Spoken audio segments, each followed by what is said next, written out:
Danny, how long do we have to do the spiel?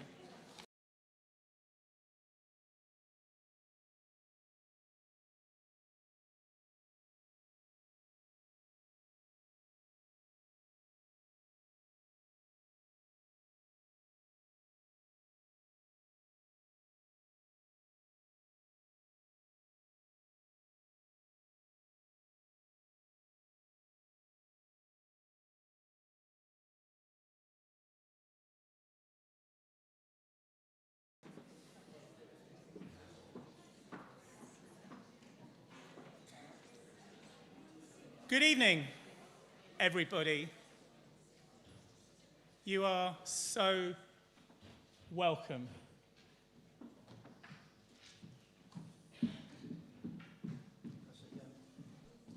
Hi, everybody. Can you hear me all right?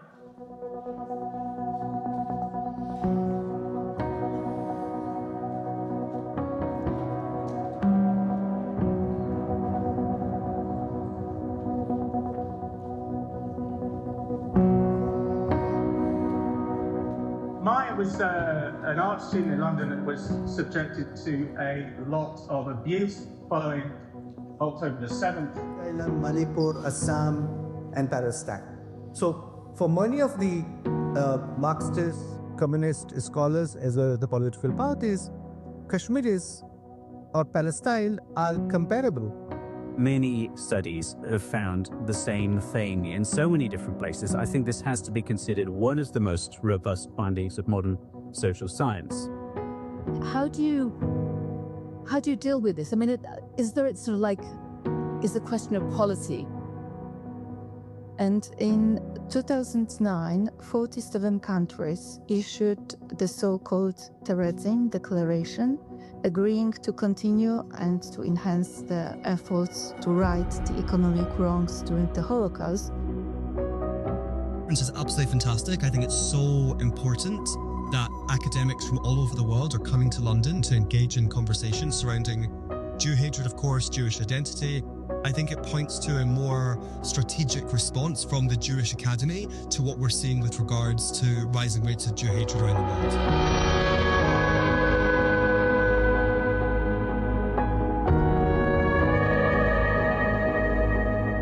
So the connection is brought very much to the fore by Eric Ward, who is an African-American black researcher and senior fellow formerly of the Southern Poverty Law Center.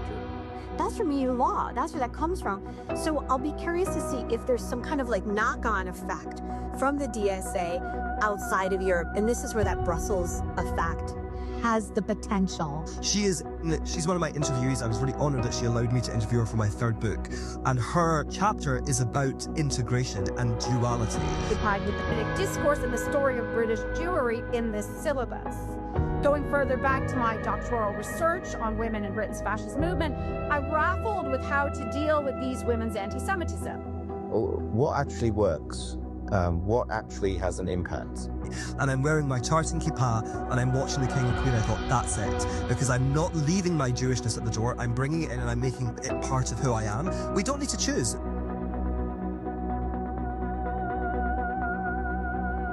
Because I was always an activist and a student, and I couldn't understand that all the organizations that I thought were going to support me were actually very much against us from day one.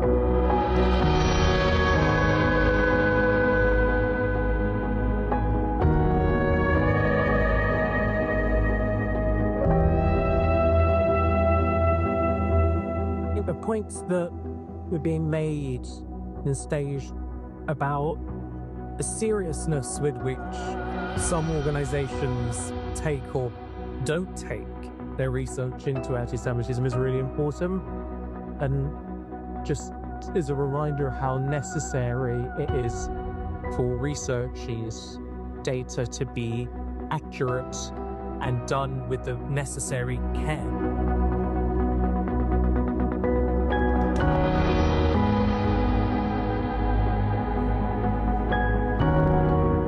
I would absolutely recommend coming to events like this conference on anti-Semitism, because we are facing such a difficult and important time for understanding the issues that Jews are facing this 21st century. So events like this are so important.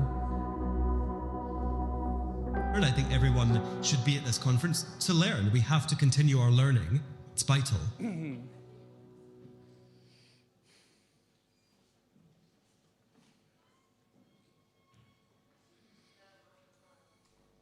Again, you are incredibly welcome. And I want to say a word about Robert Fine, after whom this lecture series is named. I'm very proud to play a role in keeping his name alive, keeping his face out there. Robert was very special to me and to a number of other people here and connected to the centre. Robert died prematurely, really. He was my PhD supervisor, and really pleased that everybody is reminded of him once a year by us. Hopefully it will inspire some of us to go and read his work, which would make me very, very happy.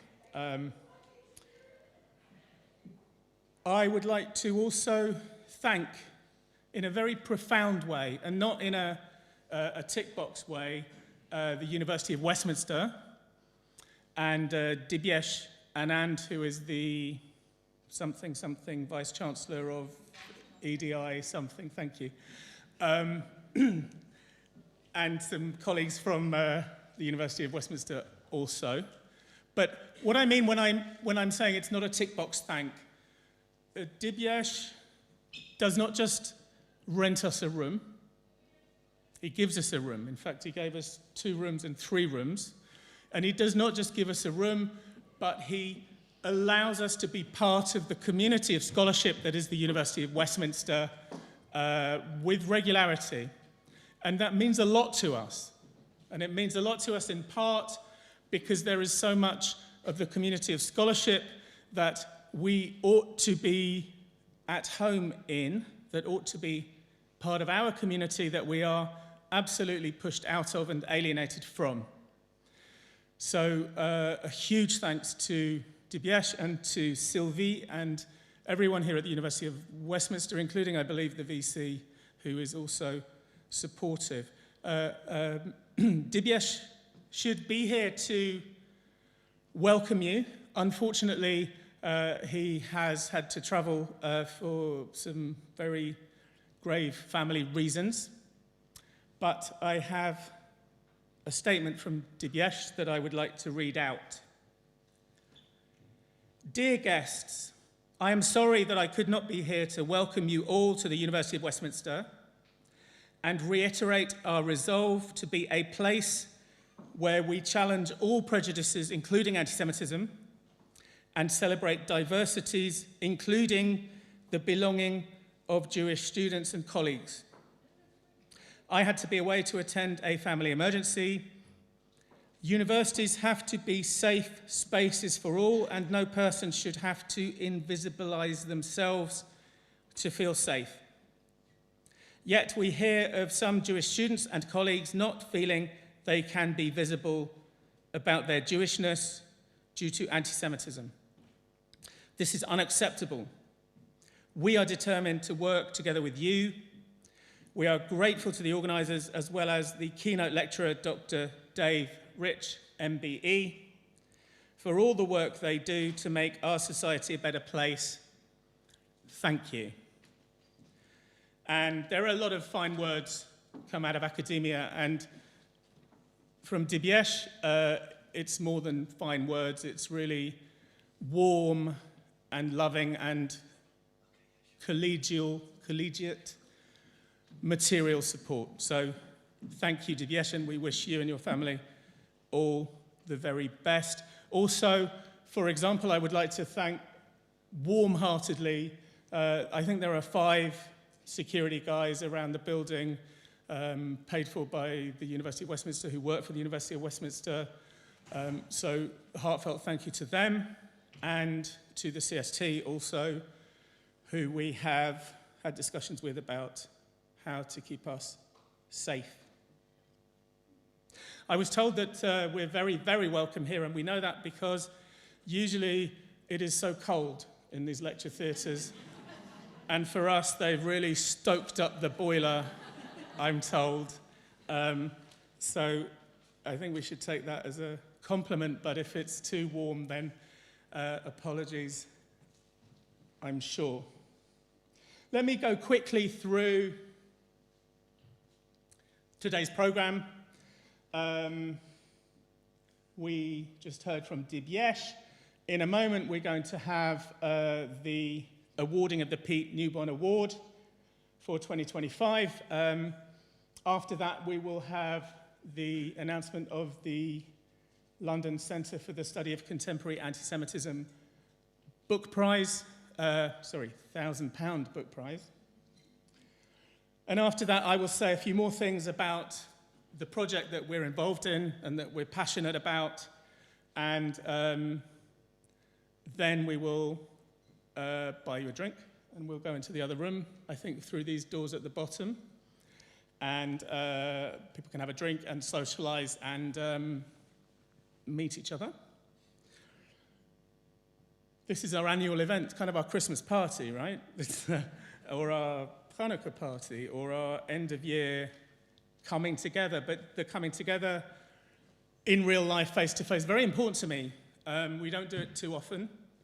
And you're all very warmly welcome to be here, so thank you. After the reception, and there are some of the authors here, and there will be some book signing, we come to the main event, which is the Robert Fine Memorial Lecture, which will be given by Dave Rich. So that's the thing that I'm always, whenever I write something, I'm told I should do all that signposting before I get straight into it, and I'm stubbornly resistant to it. This is in the wrong place, because you just heard from Dibyesh. So let me move to the Pete Newborn Award for the greatest contribution to the public understanding of anti-Semitism. It's 4 years in a month or so since Pete's death. And there are many people in this room and many people on the live stream. By the way, we have a brilliant live stream going out there. We didn't tell you, any of you, about it because we wanted you to come. But as soon as you were safely on your way, then we put the mailing out about the live stream. Pete is remembered and still missed wholeheartedly by many different people in a whole number of ways, and not least by his community of people who fought with him alongside anti-Semitism.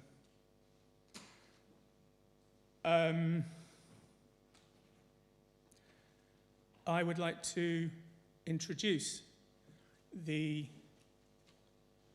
chair of the judges, or a spokesperson for the judges, who is Heidi Bakram, who was also last year's winner of the Pete Newborn Award, and very, very deserved winner she was too. Heidi, I think since October the 7th, has really put her energy and her focus into campaigning. There was a family member who was lost in Gaza, of Heidi's and her husband, and well, tragically that family member did not come back. Heidi has been doing the most amazing work, especially in Brighton, drawing attention to the story of 7th of October and the meaning of it and the arguments around it. So Heidi, please come up to the stage. Oh, well, do come up to the stage, but let me also, or in fact, you can either, come. I wanted to introduce the other two judges quickly too. Rachel Moiselle, people will have seen online, if they are on any social media, I think. Rachel is extraordinary. She is, in a very real sense, in a kind of cauldron country of contemporary anti-Semitism, which is Ireland. She lives in Dublin. She's been fighting anti-Semitism in Irish discourse and in Irish life, like a lion.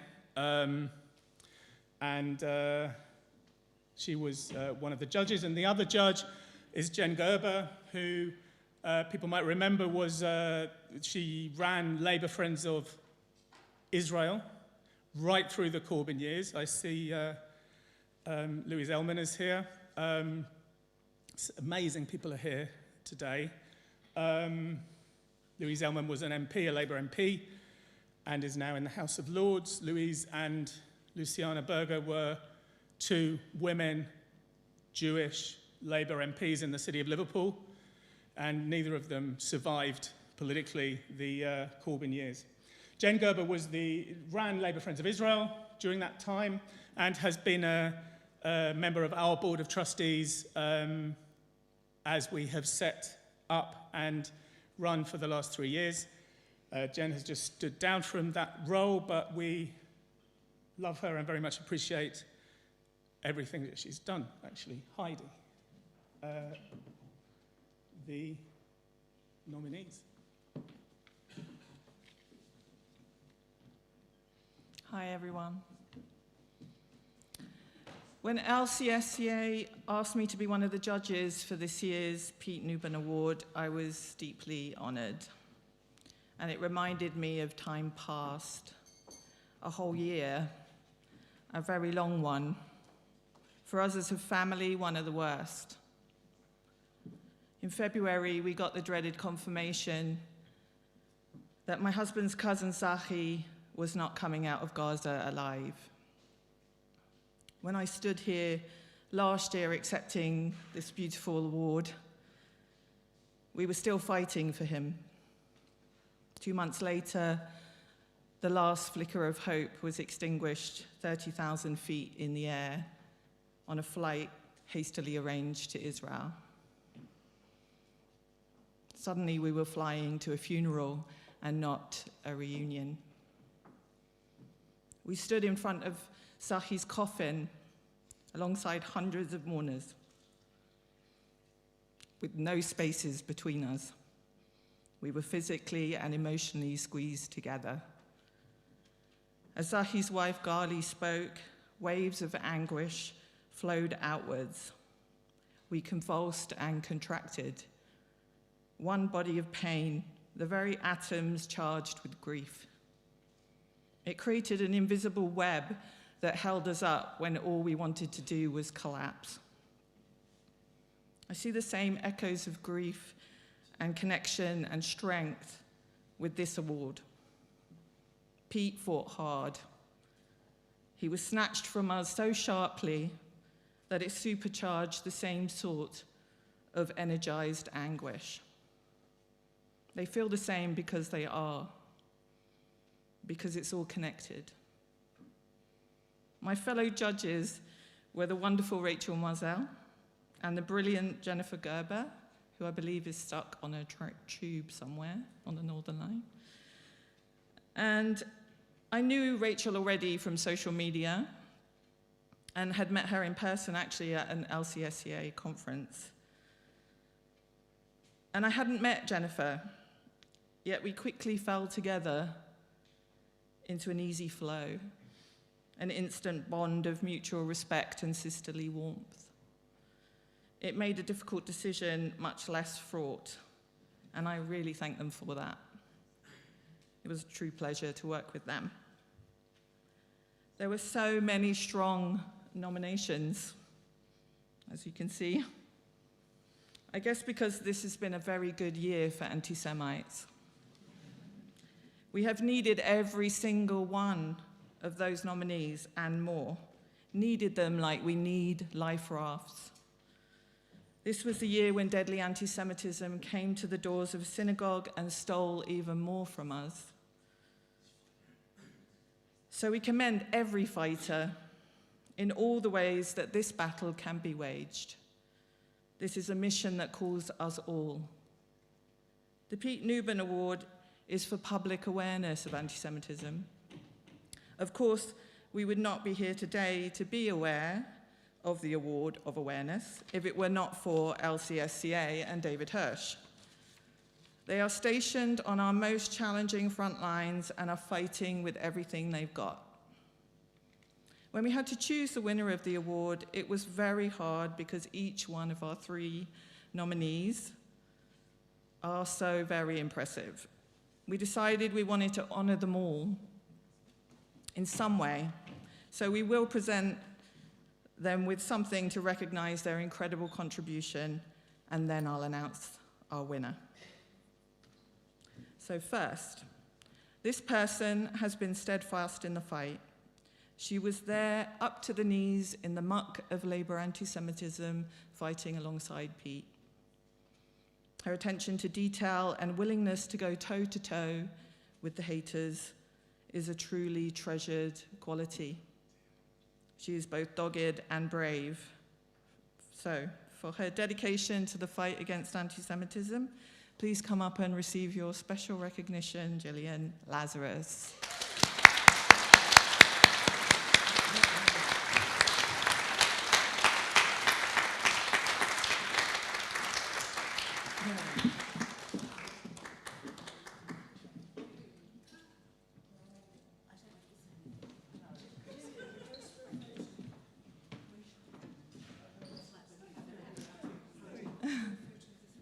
Oh, right now?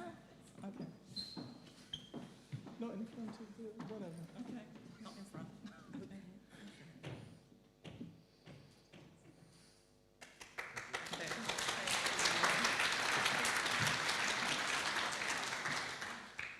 This person has been the bane of the Beeb. He has exposed more institutional anti-Semitism than anyone I know. I am positive great groans echo around the hallways of organizations when they see one of his exposés coming. For his contribution to exposing anti-Semitism in institutions, please come up and receive your special recognition, David Collier.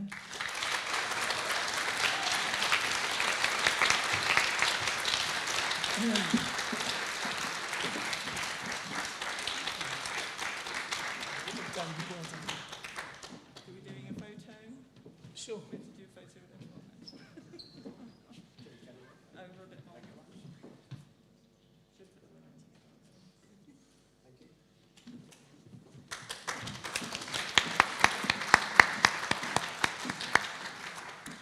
So, I guess it's no surprise to who will receive the award this year.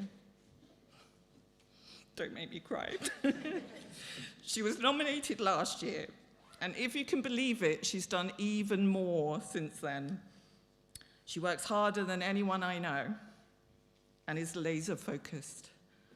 She exposed anti-Semitism across the music industry, academia, unions, the NHS, among celebrities. I was honored to speak alongside her at a recent feminist event, a fringe event. Sitting beside her, it felt like real change was possible. Her work ethic is exhausting. In all the horror, she still manages to keep reminding us of the allies we have, of the joy to be found and the fun to be had. For the greatest contribution to the public understanding of anti-Semitism, 2025, please come and accept your award, Nicole Lampert.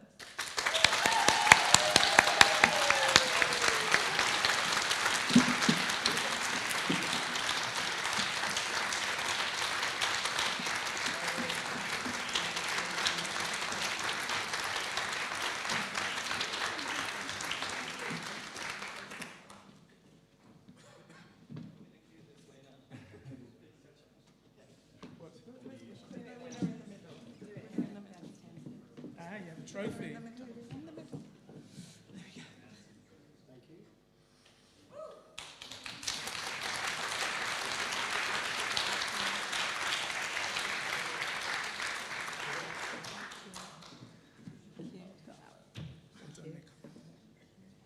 All right, I will give you Nicole Lampert.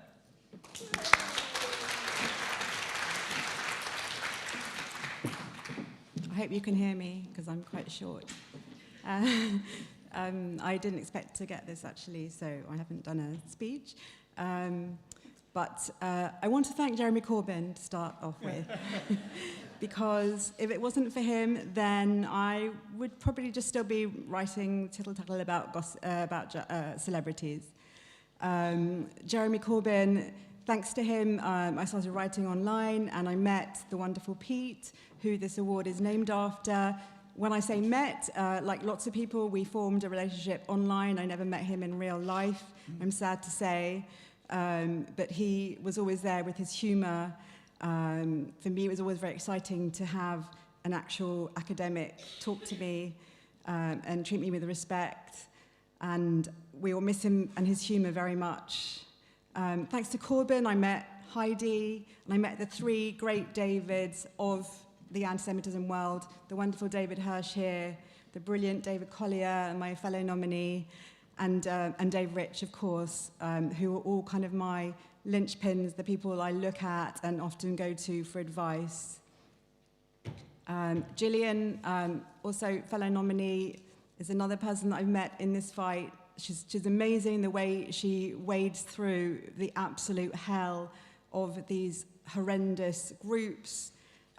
She exposes the hatred, and just also a special word for David, who, for me, has broke the story of the year in every way, whether showbiz way, entertainment, but also by the way he stopped and really made the BBC stop and think, or should have done at least. But we do know from at least one of the reports that when they have a documentary now, they do say, what would David Collier say about this? There's no greater accolade than that.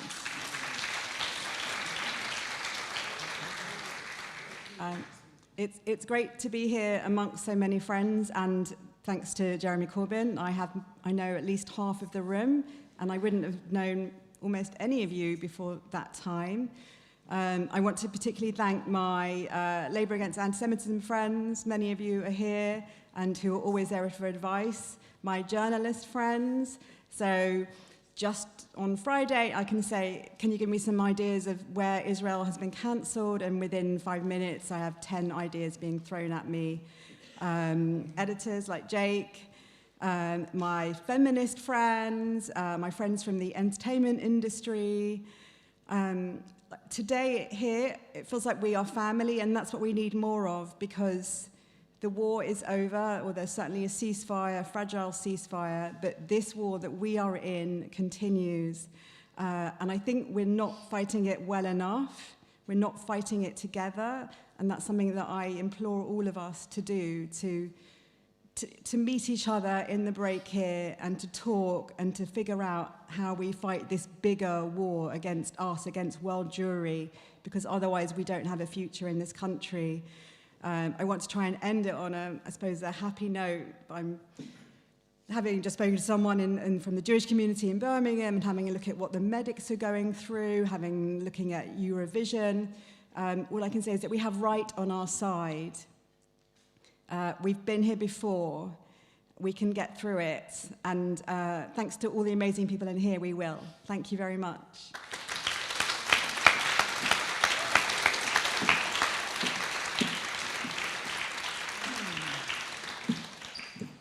Thank you so much, everybody. Congratulations. Nicole didn't mention that she was the one who, I think it's fair to say, broke the story about Gary Lineker. And she did that by being a very smart journalist, and he was not particularly smart because he completely underestimated her when he saw her, and she asked questions, and he thought, oh, I can talk this chick round. He didn't. He lost his job. Rightly so. And Nicole has done sterling work on many things. I am aware that I need to move things along, in part because I have set the press releases to go out at exactly 6:45, and it would be a shame if the winner of the book prize was announced there before it was announced here. I think I have 120 seconds to go. Unfortunately, none of the judges could be here, but I have huge respect for all all three of the judges. Daniel Chanillo was a student of Robert Fine at Warwick University, has been a great friend and colleague ever since we studied together with Robert. He's in Chile, it's the, a university in Santiago. You can pronounce it. Daniel is fantastic and a really profound and serious social theorist and a fellow of the London Centre. Maiken Umbach is also somebody I met, she is somebody I met fairly recently. Maiken is the academic advisor to the National Holocaust Museum in Nottinghamshire. And honestly, I kind of knew about it for a long time, but I never went up there and I never really made it my business to find out what they do and how. And I think that was my error. I think the National Holocaust Museum is fantastic.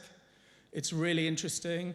It's run by people who are not Jewish in a neighborhood that is not Jewish for predominantly people who are not Jewish, and they educate about the Holocaust. So Maiken is doing fantastic work with them. Pamela Walker is also a fantastic colleague.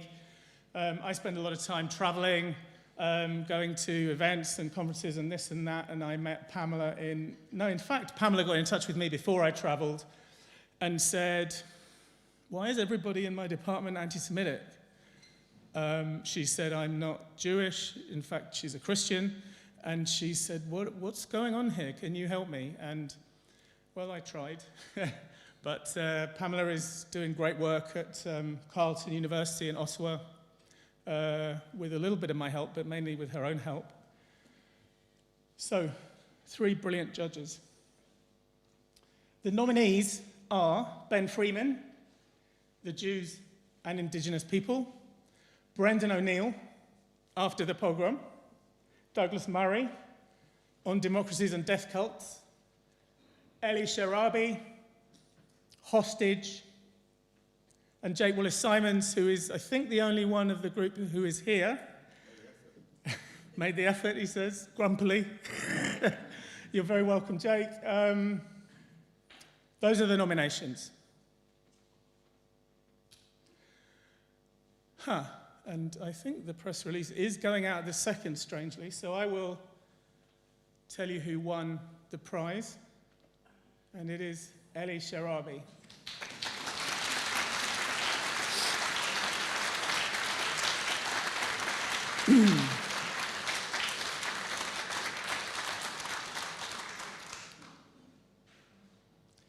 This is my friend and colleague, Daniel Chanillo, and he will say something about Eli Sharabi's book on behalf of the judges. Good evening from Santiago.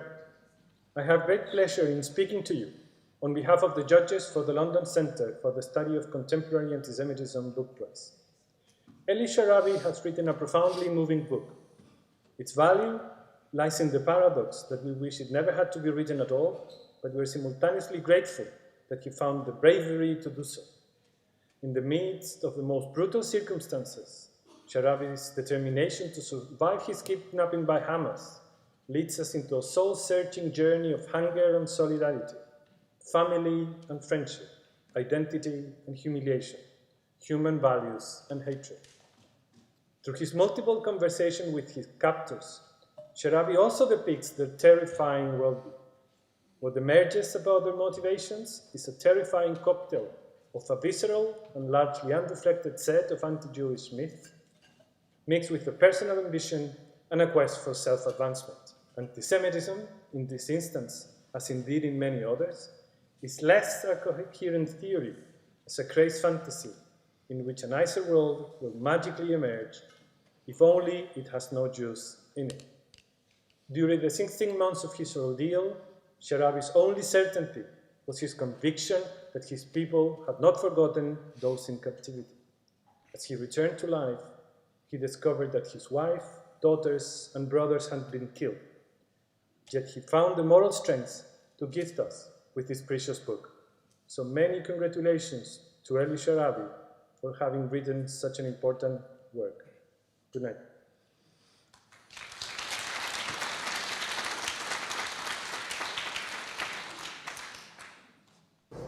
Good evening.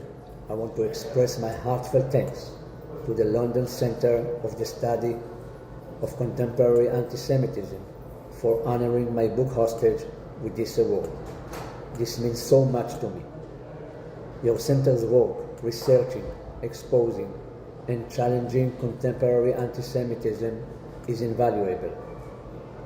In these times, when British Jews are facing an atmosphere of uncertainty and rising hostility, your commitment to clarity, truth, and academic rigor provides both strength and reassurance.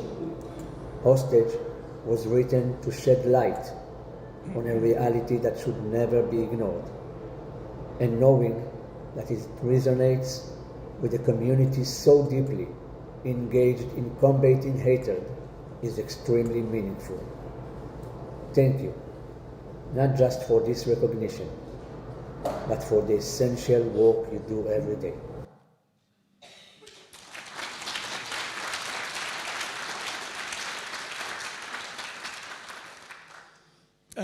Ellie is an extraordinary man. The book is an extraordinary book. My daughter up there tells me that he's going to be the next Prime Minister of Israel. And you can buy his book at the reception in a little while. Ellie donated his £1,000 to Kisharon Langdon, who say that they are deeply honoured that Eli Sharabi has decided to donate the prize to us. These funds will go towards our life-changing services supporting Jewish people with learning disabilities and autistic people and enabling them to thrive. We know this is a cause close to Eli's heart, and we are very grateful that he has chosen us as his charity to receive this meaningful contribution. So, amazing piece of generosity, and some of my very favourite people also are autistic. So now I'm going to introduce myself.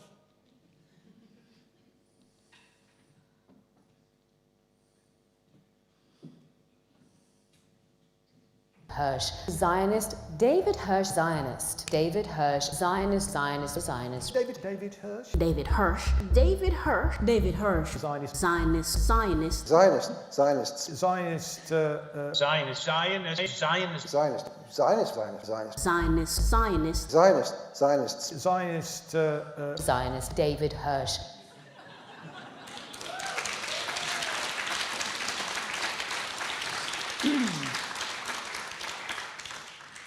I want to say a few words about the London Centre.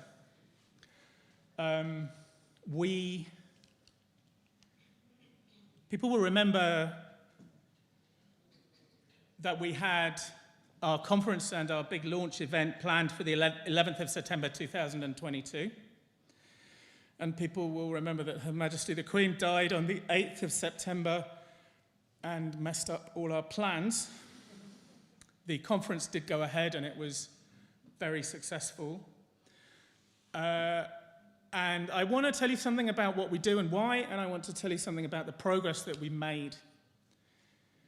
When I booked the Bloomsbury Theatre for the launch event, I signed a contract to rent the theatre before we had collected the money to pay for it. I'm hoping, I'm not even sure that that was in fact before we were legally constituted, but my board would slaughter me if I did something like that now. But we didn't have a bank account, we didn't have any money, we didn't have anything, but we did have a community of support and we had a community of scholars. And that's the basis from which we developed. In a sense, what we do is quite inherently, I've been trying to work out if it's elite or elitist, but what we do is to take the arguments and the evidence and the discussions about anti-Semitism into the very highest and most sophisticated levels of our society, which is focused around the universities. And I think it's fair to say that not everybody can do that. We can do that, and we want to do that, and we need support. And it's one of the things about this project is that we have always had a community of support around us, a community of people who felt that what we were doing was important to them. And firstly, I want to thank all of those people who have supported us with no matter how small or large amounts of money, and who have volunteered and who have just been there for us, with us, helping us. So that's where we started. We constituted the London Centre as a legal entity with charitable status on the 23rd of June 2022. And I mean, some of the friends that have been with us and helping us around are here now, many of them. Ricky Cousins is doing the videoing, he's doing the live stream that you're not allowed, and other people in this room, such as Lacroix, who's doing the photography, people who we knew at the beginning or who we have met along the way, and they make us feel brilliant. Our board of trustees are chaired by Michael Salberg. Michael spent a career in the ADL, leading their anti-Semitism work around the world outside of America. He was then at the Conference of Presidents in the US. He still lives in New York, and he's one of our trustees, which is absolutely fantastic that we have somebody so at home in the American Jewish community. And Michael is now our chair. Howard Woolman is here. Derek Spitz is here. I think Charlotte Henry is not here. And Stuart Adams is probably in Brazil. But 4 brilliant board members who, apart from anything else, have to put up with me and my kind of mania to push ahead, really, to rent rooms when we don't yet have the money, and to not worry too much about all the things that bore my little ADHD brain, but I have them to look after me and us and the organisation, and they do a fantastic job. So thank you to them. Lots of friends in this room. Howard Jacobson was the first Robert Fine Memorial Lecturer. He gave an absolutely memorable lecture 2 weeks after the 7th of October, when we weren't sure about many things. We weren't sure how to think. We weren't sure whether we could do an event. We weren't sure if it was appropriate to have music at the event or not. Everything was up in the air, and Howard was brilliant. Although I think he himself was quite nervous, which was brilliant to see. I'm always nervous when I speak, and to see a nervous Howard Jacobson was something to behold, actually. So thank you for coming today, Howard.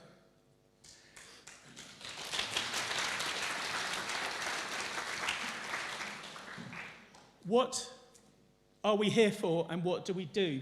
We are not just another organisation that fights anti-Semitism. We think that we have a unique ability and duty to organise in the universities. Everybody knows that the universities are, everybody who understands anything about anti-Semitism knows that the universities are one of the key places in which anti-Semitism is important. It's important because at the highest levels of sophisticated thinking, there is a lot of anti-Semitism, and that's something that hasn't been the case since the Holocaust, I think. It has been the case in the past. There is a proud tradition of anti-Semitic professors, and that is something important about the world that we live in. Now, how do we relate to that?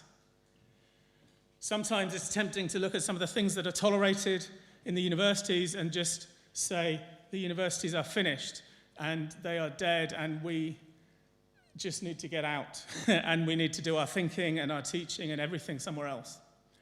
We're not prepared to do that. We're not prepared to concede defeat in the universities or at the highest level of scholarship. So our objectives, number one, is to challenge the intellectual underpinnings of anti-Semitism in public life. We're not just a simple kind of think tank who does research. We do research. We do a lot of research, and our fellows do a lot of research. But we do it in order to engage, which is a nice turn of phrase, because Engage was the organization through which we fought the boycott back to 2005, and with which we fought anti-Semitism, and people can still find the old Engage website at engage.org.uk. We engage within the disciplines. Lots of people do really great work. For example, the best of it perhaps in this country is done by UJS in supporting students and educating students and organizing them politically and socially. It's great. And everybody else kind of wants to be on campus. But the problem, as I see it, is that when those students get into the lecture theatre and are taught to embrace an anti-Semitic framework of one kind or another of thinking, and they are given anti-Semitic books on their reading list, and they are taught what is okay and what is not okay, and challenging contemporary anti-Semitism is not okay. So when people get into the lecture theatres, into the conferences, when they try to get published in the journals, when they try to get their books published, when they try to get an academic job, when they try to get promoted, they rely on peer review, and they rely on being embraced by the culture that already exists. And in too many places, the culture in the social sciences and the humanities and beyond are such that people who do what we do could not succeed. So, firstly, we are a community of scholarship. You pay with your taxes for many communities of scholarship. They are called universities.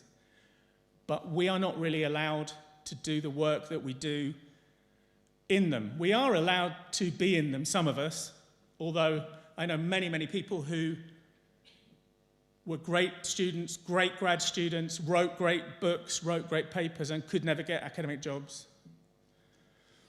In fact, there are very few people in this country doing research on contemporary anti-Semitism professionally in a university. Very few people.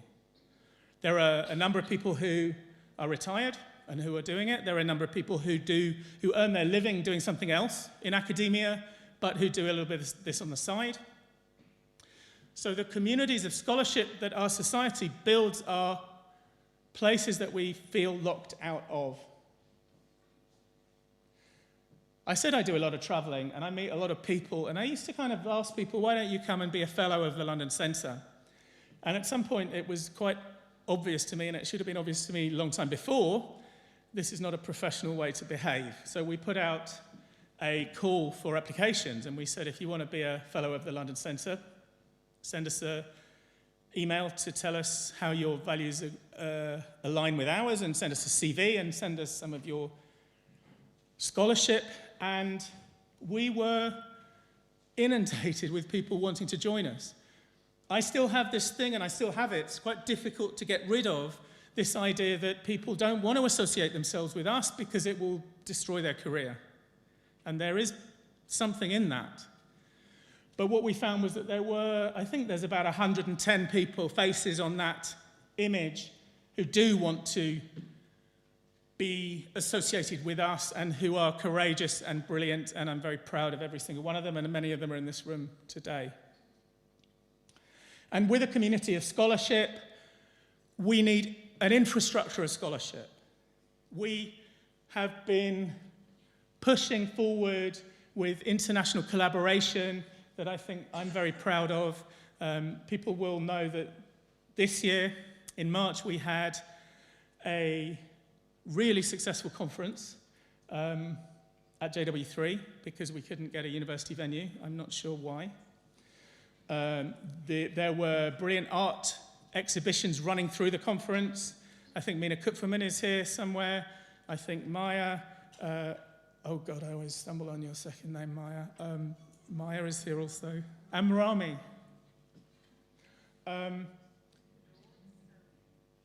The collaboration we did was to collaborate with Haifa, the Compes Center at the University of Haifa, to create London, Contemporary Anti-Semitism London 2025. And coming up in March is Contemporary Anti-Semitism Haifa 2026, which is going to be fantastic. They have had such a big response to their call for papers. There are going to be tracks on tech and AI that are going to be in the tech campus in Haifa, and anti-Semitism and sport that is going to be in the football stadium at Haifa, and anti-Semitism and art that is going to be in the art gallery at Haifa. Is going to be a fantastic conference. And the following year, we are also collaborating with the Gratz College, which is in Philadelphia. And the following year, there will be Contemporary Anti-Semitism Philadelphia 2027. And I'm sure that that will be just a huge and brilliant event, especially in North America. We are also collaborating with the granddaddy institution of them all, actually, which is the Indiana Institute for the Study of Contemporary Anti-Semitism. Alvin Rosenfeld was one of the first people to build a Jewish studies department at Indiana, and he was the first person that I know of to build a Institute for the Study of Contemporary Anti-Semitism, and they are on board with us. One of the things I'm really proud of is our book series.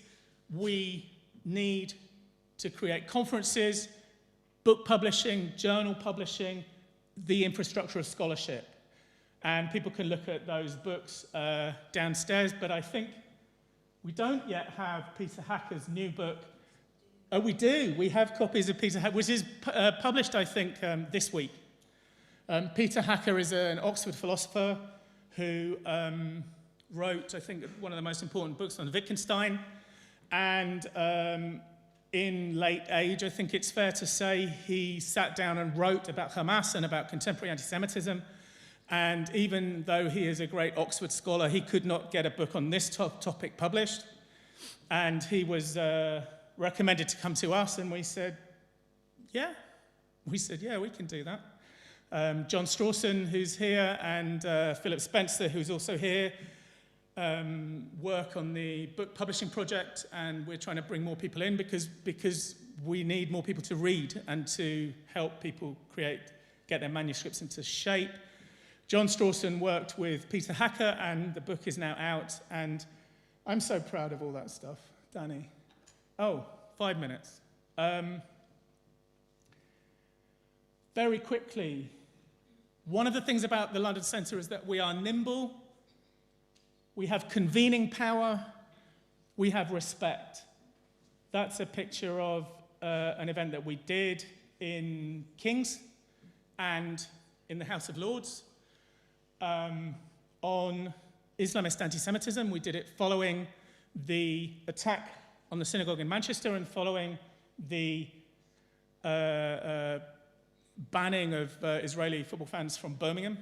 And there are a number of things that we can do quickly and well, and that's one of our strengths. I want to introduce to you, I think Jo thought she got away with it because of time. I want to introduce you to Jo De Geer, who is our Chief Operating Officer. And firstly, you probably do all know her, but you should all know her. Jo runs the centre. It's astonishing to me, and it's absolutely brilliant to me that I've noticed over the last year and 6 months especially, things have begun to start happening that I don't know about, right? It is brilliant. Events happen where my face is not on the platform, and Jo is beginning to build and run an institution that is something that is big and strong and getting stronger and is ambitious. Jo. Okay, I'll be... Thank you. I'll be really, really quick, because we could all do with a drink. So, as the COO, I get to come on and briefly talk about the nuts and bolts, the boring but necessary stuff. I make sure everyone's wearing their seatbelts so the centre can fly. It's basically my job. I've been in post for 18 months, and in that time we've established lots of things, but off the top of my head, a budget. We now have a proper functional budget. Hurrah. Bookkeeping. Our books are now Charity Commission compliant. Also good. A properly serviced board who are fully across all of our policies and our strategies. We are officially no longer in the toddler stage. We have grown. We have recruited new people to our merry band. We have Yvonne Maxwell, who is head of volunteers at the back. We have Dean Lesser, who is our new fundraising manager, also at the back. We have Mary Westhover, who isn't here because she's got tonsillitis. She's our new publishing administrator who's been managing the book series that David put the slide up about earlier. We basically are in a position where we have now achieved legal best practice. Basically, the nuts and bolts can now have the whistles and bells added. Our foundations are firmly established. The future looks very bright. Thank you. Thank you, Joe. So here's the smiley Joe, and here's the Joe who's running things. And I love that picture. I don't think Joe loves it so much. So now I'm supposed to ask you all for money. I'll do that a little bit, but to be honest, I think that the people in this room are already our friends, and the people in this room are already giving what they can give, and the people in this room are giving us money and time and energy and support and love. So I won't really ask, I mean, yeah, give us money if you like, and we need money, but go and talk to other people. If you know rich people, if you know influential people, even if you know people who aren't especially rich and influential, but we have a community of people who give £10 a month. Some of them give 2, some of them give 30, and we value that community so much, and that community needs to grow.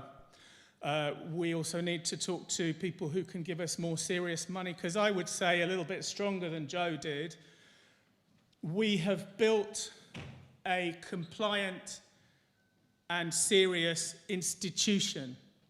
The reason we've done that is because we are hugely ambitious, because our ambition, which is not one that we chose, but one that was, to use a rather Marxist phrase, given to us by history, our task is to change the way people think in democratic states and at the very highest and most sophisticated level.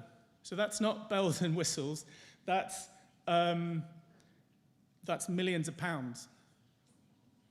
Millions. That's, we're so proud because we now have an office with like 4 people, and, you know, others too. I mean, also Danny Louise, who organises our events, but we need an office with, 50 people, 100 people. We need academics in every discipline that is relevant and in every university. So we're not playing and we're not pissing about.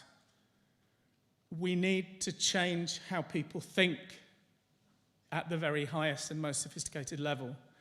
Because when our colleagues in universities are telling the public that Israel murders children and that the overwhelming majority of Jews are complicit, then we should not be surprised when people take things into their own hands.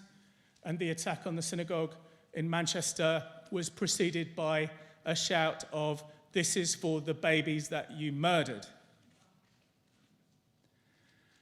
And that claim has professorial weight.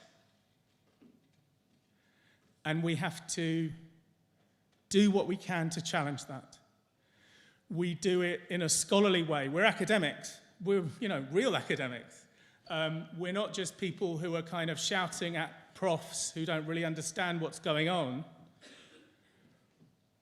There are people in our community who understand critical theory better than the critical theorists, and who understand Marxism better than the Marxists, and who understand liberal theory better than the liberal theorists and their critics, and who understand postmodernism better than the postmodernists. And we will fight tooth and nail for a better way of thinking, and we will hopefully get people into academic positions where they can teach, where they can research, where they can write. I go ask people for money, and I say, we need more research funding. And they kind of roll their eyes and go, well, we know enough, don't we? We don't need to do more research. Now is the time for action. And you have to then sit down and explain that in academia, research is action. You don't get into an argument with Judith Butler by knocking on her door or turning up at her event and putting your hand up. You get into an argument with Judith Butler by doing a master's course and a PhD and a postdoc, and by writing a book or two, and by teaching students, and by putting yourself in a position where you can do that. And if we are to bring together communities of scholars with an infrastructure of scholarship, then we need to be very, very strong. So, having told you a story of our brilliant progress that I am very proud of, we haven't even started yet, because we have a lot to do. So, if you do want to give us some money, please do. Please talk to people that you know. Do what you can for us as scholars and as our community of support, and help us to find the really serious money that will enable us to compete with those who are financed by people with really serious money. Thank you very much.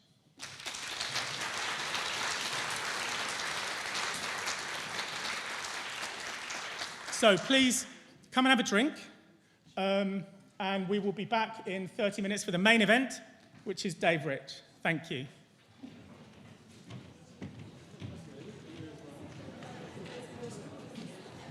Oh, come, if you...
Then we will begin.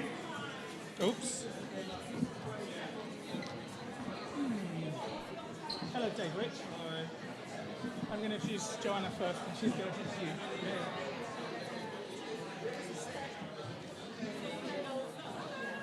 If I can ask people to sit down.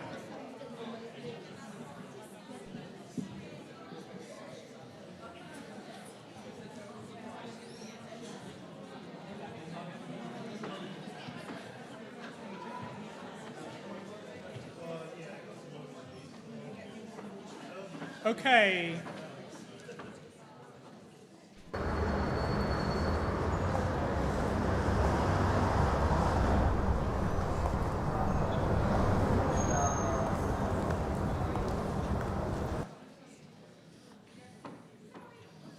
It has the wrong date on it, but it's too good not to use. People were asking me, how much did you pay for that billboard? I would like to introduce to you a friend and very brilliant colleague, Joanna Mitchlick. Joanna lives near us in East Finchley, and she comes from the place where my people come from in Łódź in Poland. Joanna is a scholar, a leading social and cultural historian of the Holocaust, anti-Semitism, nationalism, and East European Jewish childhood. Her work has reshaped the fields of Holocaust history and memory by illuminating the experiences of Jewish children and families, and by examining the complex moral and political legacies of the Holocaust in contemporary post-communist Europe.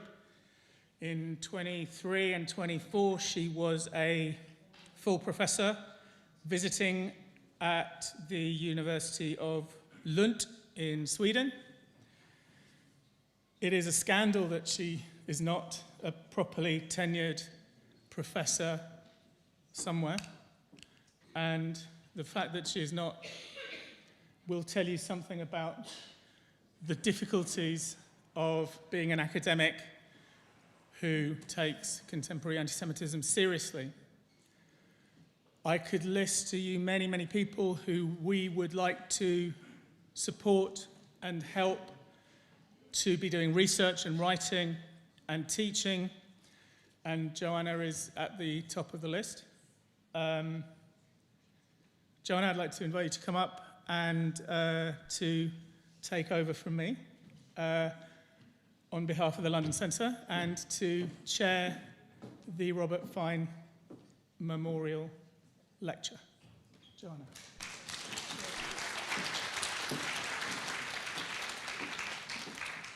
Thank you, David. So good evening, everyone, and welcome back to the Robert Fine Memorial Lecture. It is a great pleasure to see all of you in this hall for what has already become a vital annual event of nuanced reflection, first-class scholarship, and public engagement. Let me begin by briefly reflecting on the mission of our center, because it provides the intellectual and ethical foundations for gatherings such as this one tonight.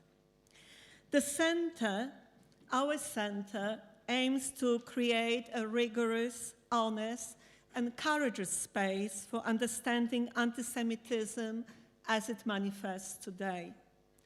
As David already mentioned, we bring together local, national, and international researchers, writers, journalists, educators, and community voices to illuminate the mechanisms by which anti-Semitism adapts itself to new political, social, cultural, and technological conditions. We aim to expose the distortions and falsehoods that shape public discourse and to foster evidence-based scholarship that speaks directly to the urgent challenges of our time. Outside observers have recognized our center's significance. One commentator described it as a rare space where difficult questions can be researched empirically and debated without intimidation or ideological policing. Such assessments capture something essential, that the center fills a vacuum. It stands not only for academic excellence, but for public courage. This evening's lecture continues that tradition, and it is worth remembering how this tradition began. At our first annual Robert Fine Lecture, the distinguished novelist Howard Jacobson offered a brilliant and wide-ranging reflection on contemporary Jewish anxieties and the phenomenon of self-hating Jew. And we are delighted that he's here with us tonight.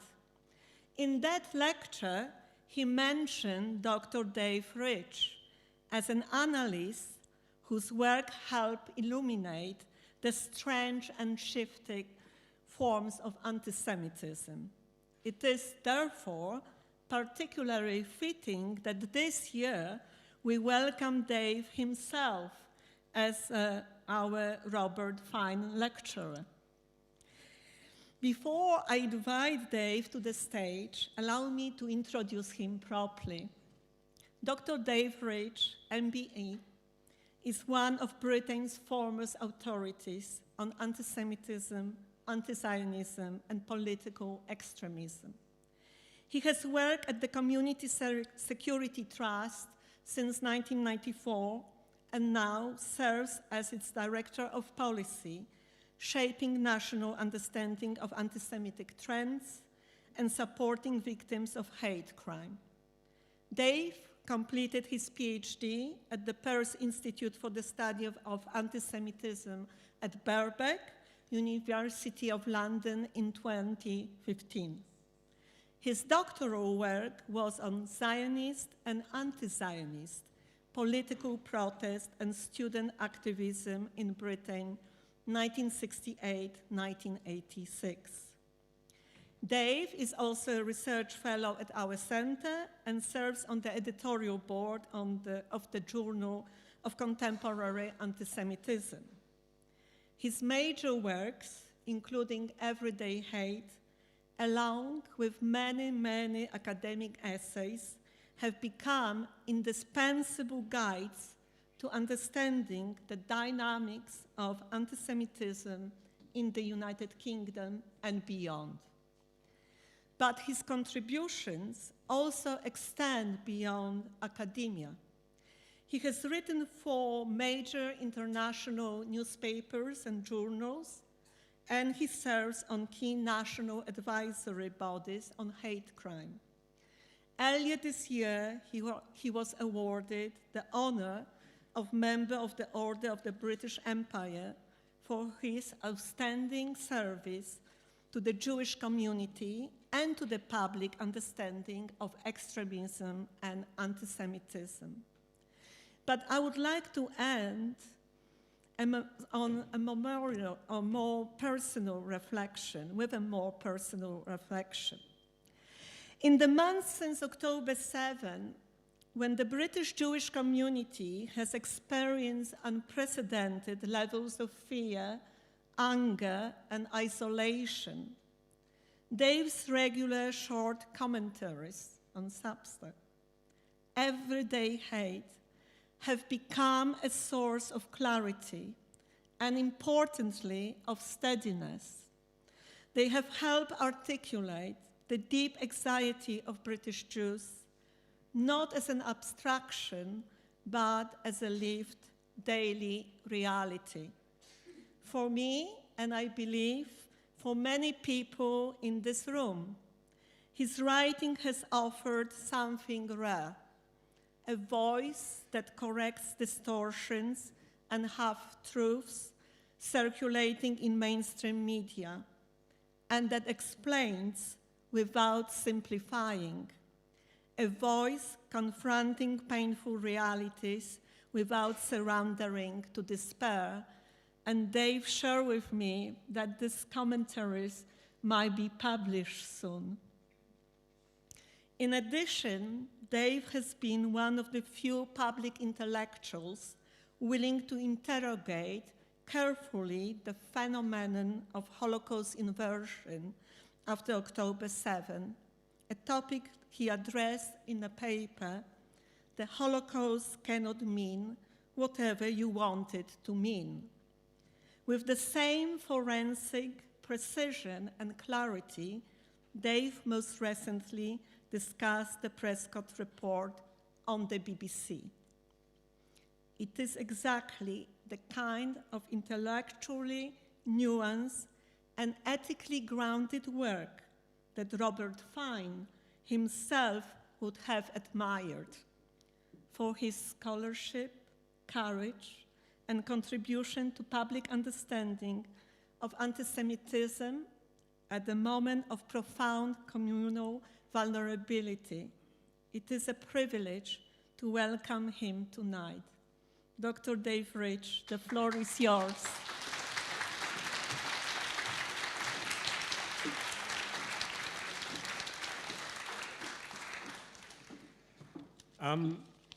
Thank you very much, Joanna, for that very generous introduction. And thank you, David, for inviting me. It's an honor to be able to honor Robert Fine tonight. And thank you to everyone for coming. We're here to talk about anti-Semitism, obviously. But I'm going to start by talking about Star Wars. Bear with me. I'm not going completely off-piste. Look, as I'm sure we all know, Star Wars tells the story of a heroic resistance against a fascistic empire that commits genocide at the touch of a button through its planet-sized weapon, the Death Star. And this Death Star has a fatal flaw, a small hole in the side, and if you fire a rocket into that hole, then you blow up the entire Death Star, you avert impending genocide, and you lift the imperial jackboot from the necks of free peoples everywhere. Now, this is the metaphor that the Irish actress Denise Gough, who is starring in a Star Wars TV spin-off, reached for a few weeks ago when she wanted to explain why defeating Israel is the key to ending all global suffering. She said, the Death Star is like all of it. Sudan, Congo, Nigeria, she named these countries, all of it everywhere. And Palestine is like that small hole, the weak point of the entire imperial system. And if we can free Palestine, she said, it explodes everything and ends imperial oppression everywhere. Well, so the novelist Pankaj Mishra made a similar argument, albeit in more highbrow terms, in his recent book, The World After Gaza, where he argued that the war in Israel and Gaza is of a different quality and significance than any other on earth. Not because of the scale of death and destruction, the longevity of the war, or the depth of Western involvement, but simply and solely because Israel is Jewish. Only the Jews, Mishra wrote in his book, straddle humanity's deepest fault lines. In the last century, he wrote, between religious tradition and secular modernity, capitalism and socialism, democracy and totalitarianism. And now, in the form of Israel, between Arabs and Jews, global north and global south, and white and non-white peoples. Therefore, the Jewish state, he wrote, is of great and ominous significance for all of humanity. And it is Israel, not Trump's America or Putin's Russia or Xi's China, which is causing a collapse of the free world. Okay, one more example. In August last year, this is my favorite of the three, Michael Fakhri, who is the United Nations Special Rapporteur on the Right to Food and a professor at the University of Oregon School of Law, published a report titled Palestine and the Right to Food, which argued that, and I'm quoting again, The tools and techniques that will free the Palestinian people from occupation, oppression, and exploitation will ultimately be the same ones that can free us all. Now, he was writing about hunger and the global food industry. And it's the same claim, the same belief, that freeing Palestine frees the world. But in this case, it promises us liberation from the harms done by industrialized agriculture and processed foods. Even this, it seems, could be overcome if only Gaza were free. Most of the world's population, he explained, suffer under food systems that harm or kill them through slower forms of violence than in Gaza today. And by fighting Israel's starvation campaign against the Palestinians, I'm still quoting, people are in effect also fighting for their own freedom from hunger. Now, this report was in the form of a graphic novel that is hosted on the website of the United Nations High Commissioner for Human Rights. It's still there today. And it is made up of vivid cartoon drawings which show a multi-headed dragon with each head labeled as capitalism, imperialism, racism, patriarchy, fascism, and extractivism. And this dragon is also drawn as Israel, breathing fire to burn Palestine. Now, it follows a rich and well-trodden tradition of anti-Semitic zoomorphism in which Jews are drawn as all sorts of beasts and monsters. But it's not the cartoon dragon that matters so much as the idea it represents, which is yet again that through defeating Israel, the path to ending world hunger can be unblocked, just as for Denise Goff, the liberation of Palestine will end conflict in Africa. And for Pankaj Mishra, it is only a Jewish state which holds up a mirror to humanity. Now, I have no idea what the people making these arguments think is the material basis for these claims. I find it very implausible, to say the least, that if the IDF lift restrictions on Gazan fishermen, it will somehow bring about an end to agricultural deforestation in Brazil. But these aren't really material claims at all. They are just modern expressions of a persistent and an enduring belief that Jews, in one form or another, are like the keystone in the arch that holds up civilization. And if you want to bring the existing order crashing down and replace it with something radically transformative, you have to first remove this Jewish influence, or at least take away its power. Now, this idea was at the heart of what used to be called the Jewish question, which was the subject of Robert Fine's last book, written with Philip Spencer, who's here tonight, published in 2017. Called Anti-Semitism and the Left, it had the prescient subtitle, On the Return of the Jewish Question. And this was the question about the status and the rights of Jews that gripped the thinking of European intellectuals and politicians and philosophers in the 19th and early 20th centuries. Robert and Philip described this Jewish question as, quote, not just an attitude of hostility to Jews or to those who invoke the sign of the Jews, which is an important distinction, but a theory designed to explain the winners and losers of capitalist society. It was a theory based on the idea that Jews play a special role in other people's stories, and that the fate of the Jews has a different quality and meaning than the fate of other peoples. Now, this is part of Europe's intellectual and cultural and political history. But why does it matter now? This Jewish question largely disappeared from Europe's intellectual life after the Shoah. It wasn't that anti-Semitism itself had disappeared, of course.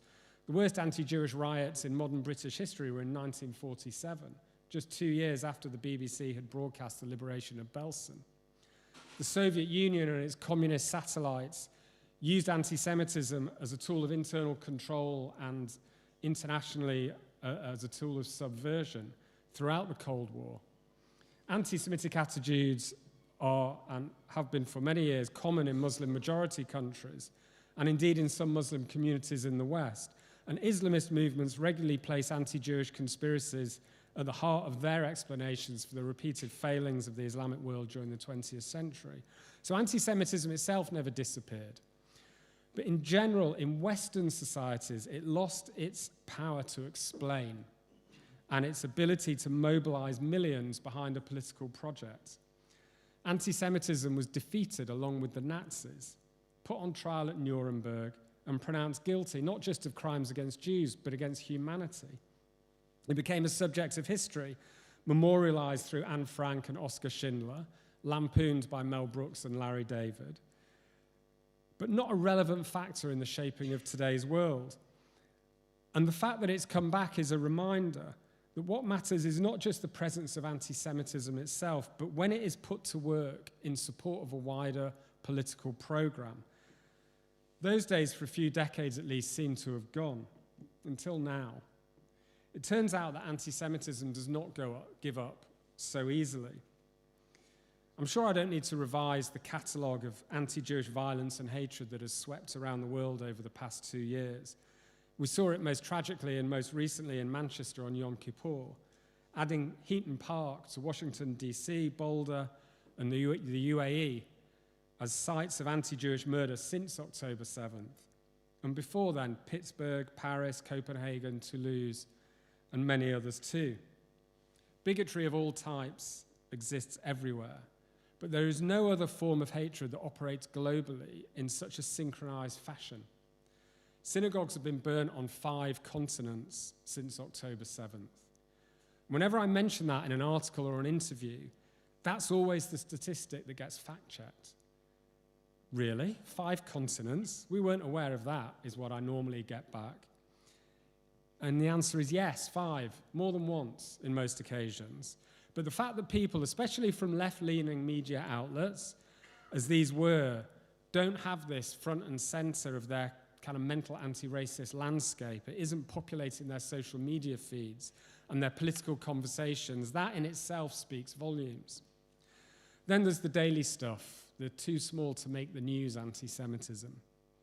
A friend's son recently started at university, went to a freshers' night at a local club, got chatting to a girl until she saw his Star of David necklace, said, "Oh, you're Jewish," and walked off.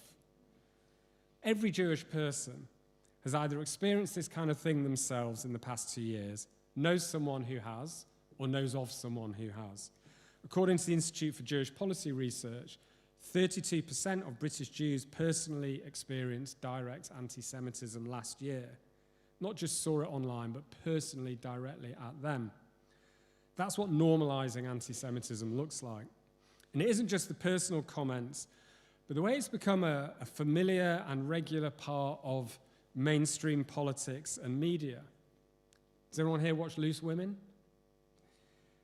One of its regular stars, Nadia Sawalha, took to social media recently to defend Louis Theroux after his interview with Bobby Villan, one half of Bob Villan.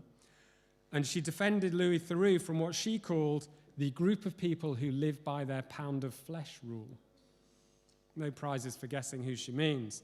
She went on, "So many of us are sick and tired of being bullied.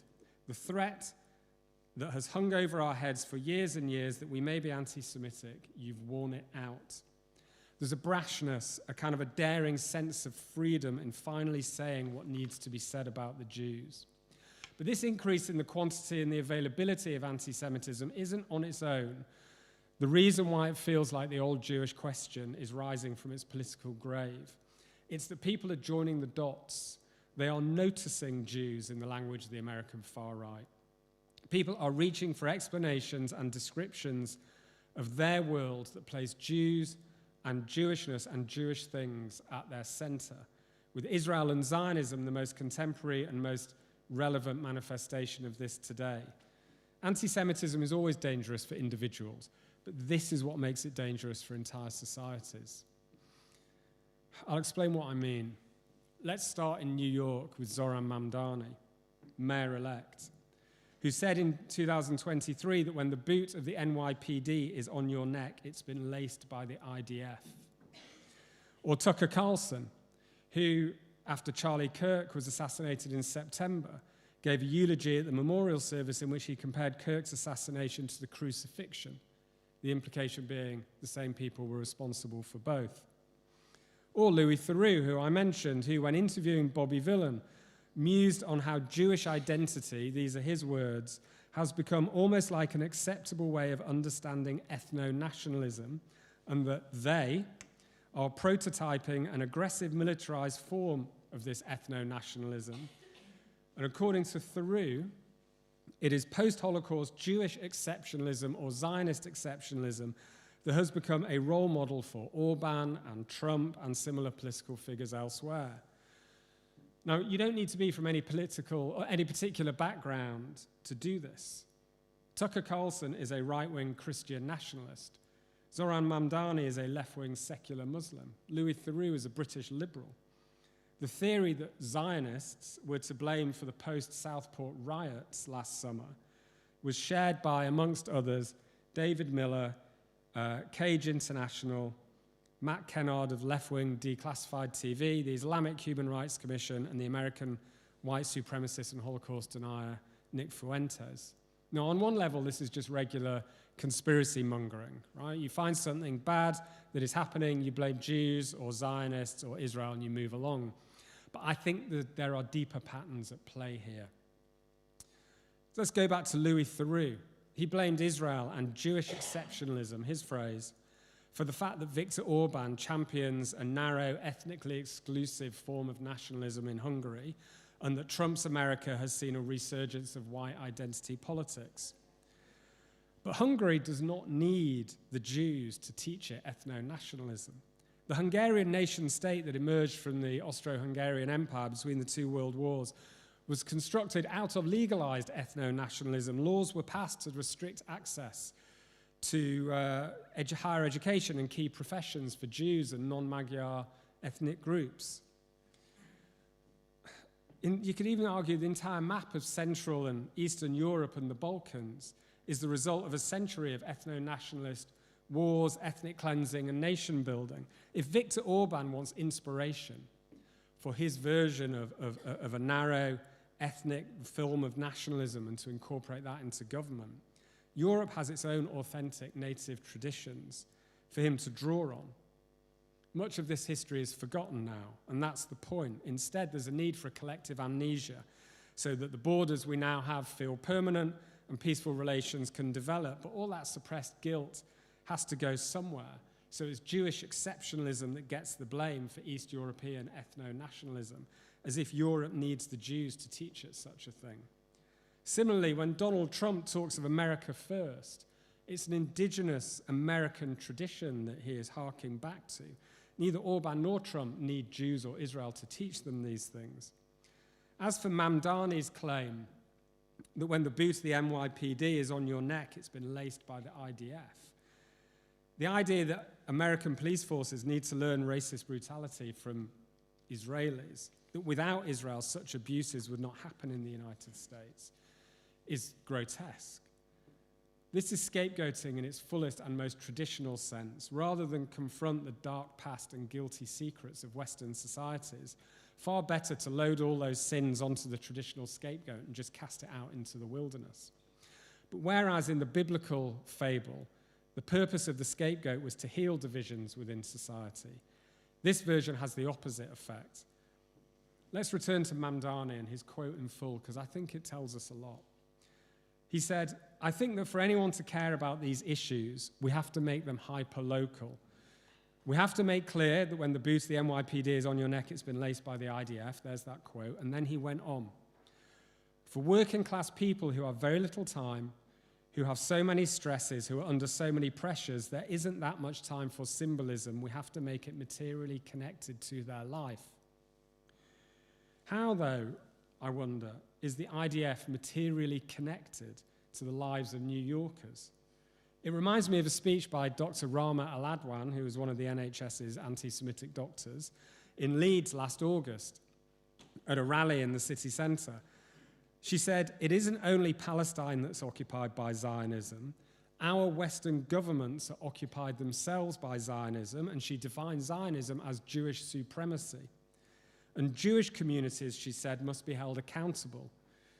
Or as Dr. Aladwan tweeted just last month, and remember she's Palestinian, "For any nation to be truly sovereign, we must free Palestine and the entire world from Jewish supremacy." It isn't hard to see I think, how suggesting to people in the West that the problems in their lives are caused one way or another by Zionist meddling can encourage the idea that there is a hidden Jewish hand pulling the strings and lacing the boots that oppress you, ordinary person, in New York or Leeds or elsewhere. We've seen this way of thinking before, and it even acquired a name of its own from that same period when the Jewish question became a meaningful part of European politics. The idea that anti-Semitism can be somehow leveraged to bring people to left-wing politics became known as the socialism of fools. And it's just as foolish and just as dangerous in the 21st century as it was in the 19th. You start off by telling ordinary people that Israeli oppression is materially connected to their life in America or Britain. Next, you make much grander claims that freeing Palestine will bring peace to Africa, solve world hunger, and end global injustice and inequality. And as soon as people ask how or why these things are connected, you open the door to a whole world of anti-Semitic conspiracism that just flows straight in. Some people, like Nick Fuentes, do this because they're true believers. Others, I think, are more cynical in their wielding of Israel and Gaza as a touchstone issue. They can see its power. Perhaps they don't truly understand why it is so, but they just can't resist using it anyway. To paraphrase Jeff Goldblum in Jurassic Park, I'm really getting my movie references in tonight. They are so preoccupied with whether they could use Israel as a way of attracting and energizing supporters. They don't stop to think if they should. But a lot of people struggle to grasp the symbolic role that Jews and now Israel play in other people's understanding of the world. Michael Gove was on The Rest is Politics recently, and he made a point I've heard him and many other people make several times. He said, history teaches us certain lessons, and one of those lessons is that the safety and security of the Jewish community in any country at any time is the surest guide to how admirable and liberal that country is. And Rory Stewart and Alistair Campbell just laughed at him. They couldn't understand why the treatment of Jews had any greater meaning than the treatment of anyone else. Rory Stewart looked completely bemused, even more bemused than normal, and asked, but why, logically? And I understand the question, but the whole point is that it isn't logical.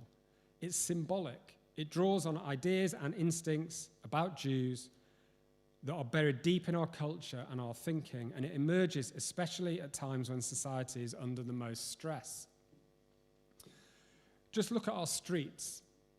For the past 2 years, they have been taken over by different protest movements, one bearing the flag of this country, the other carrying the flag of Palestine. They are opposing movements in many ways. One is patriotic, the other supports the national demands of a foreign people. One is mostly white and working class, the other is mostly Muslim and middle class. One calls for an end to immigration, the other calls for a ceasefire in Gaza. We focus on their specific demands as if meeting their material claims would satisfy their needs.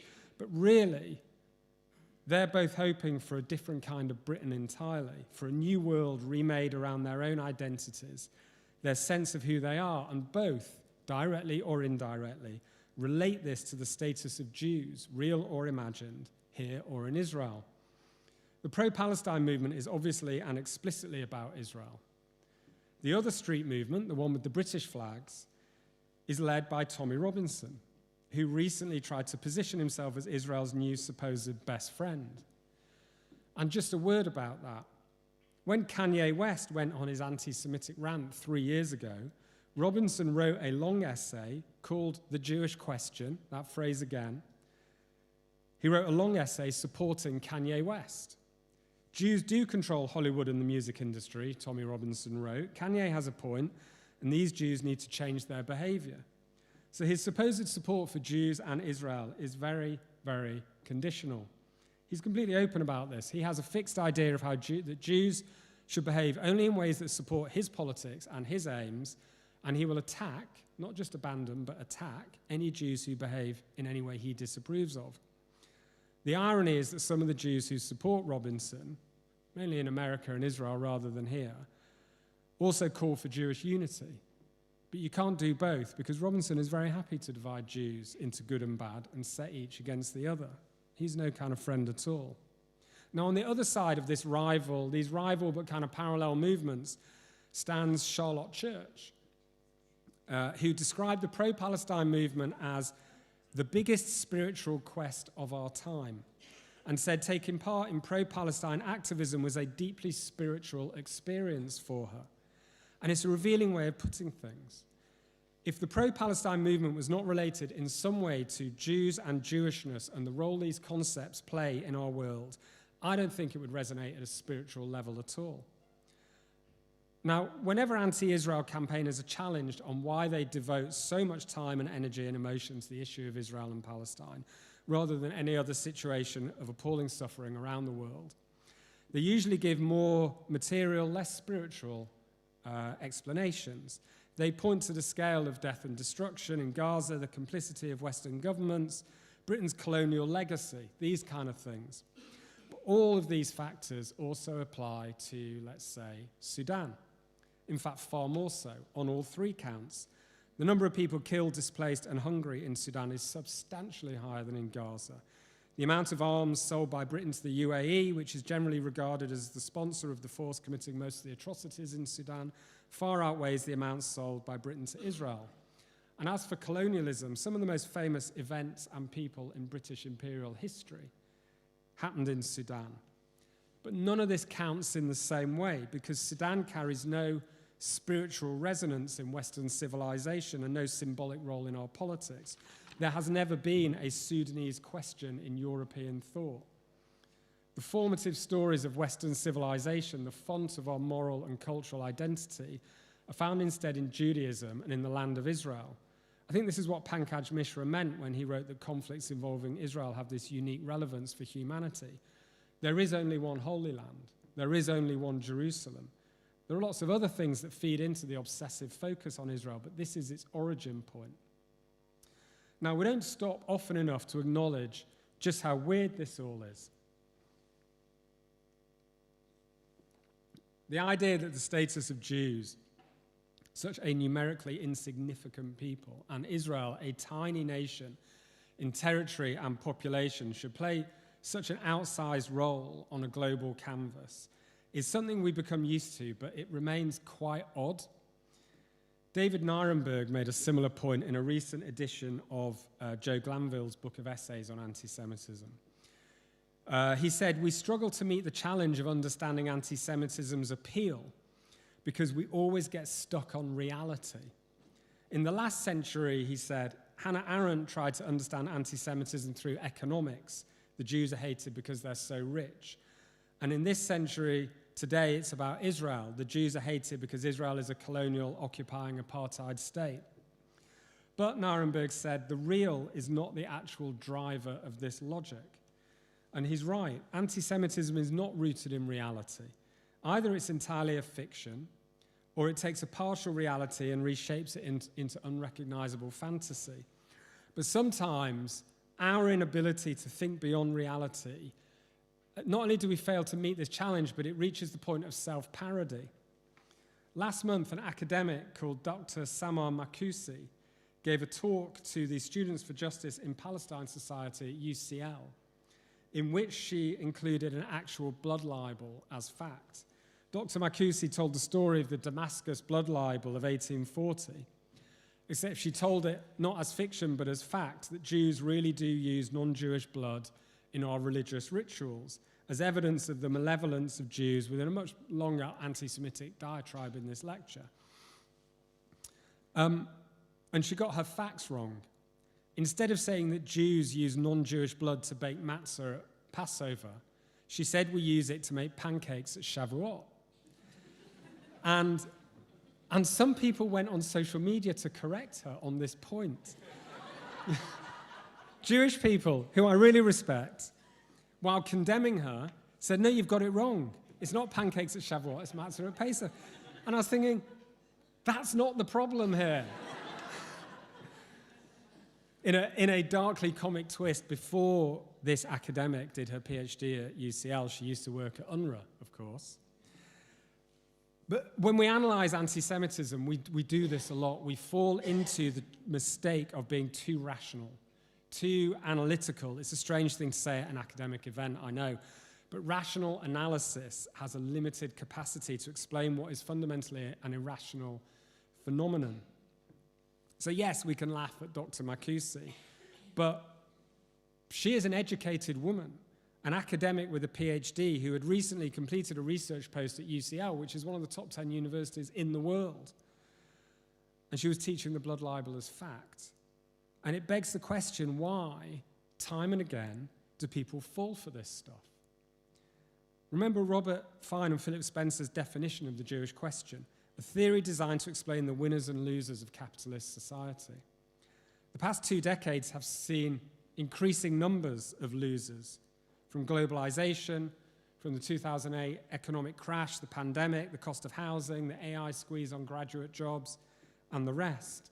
And when we look back through history, we see similar economic and social causes cropping up in different eras. The international system that has remained relatively stable for 80 years since World War II is in crisis, and liberal democracy is stumbling, to say the least. Now, Israel is not the reason for any of this, and it may be bad luck or just circumstance that a catastrophic war in Israel and Gaza came at just this exact moment. But it certainly sharpens anti-Semitism's explanatory pull. And there is danger for all of us in this moment, for sure. But this only explains why capitalism's losers fall for the same anti-Jewish myths and libels generation after generation. It doesn't answer a more challenging question. Why do winners fall for it? Tucker Carlson is far too influential and wealthy and connected to be considered a loser. Quite the opposite. Zohran Mamdani is very much a winner now. Anti-Semitism becomes popular at times, yes, because it satisfies people's resentments, but it also becomes popular because it is genuinely useful. We think of anti-Semitism as shameful and disreputable, an aberration from the normal functioning of society. And therefore, we mistakenly assume that intelligent, well-informed, successful people would naturally shy away from it. But it is such an enduring tradition in Western thought that that is clearly not the case. Instead, as David Nirenberg explained so persuasively in his book Anti-Judaism, it's more helpful to recognize that at times, this kind of thinking about Jews has proven to be a valuable stand-in for much bigger and more important and more volatile points of division. What people think of Jews and Jewish things, and in today's world that very much centers on Israel, demarcates deeper social and political dividing lines.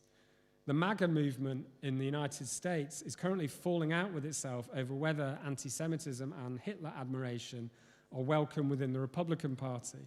The immediate focus of this is about whether Tucker Carlson should have platformed Nick Fuentes on his podcast, with Fuentes being an open anti-Semite who has said he is on Team Hitler.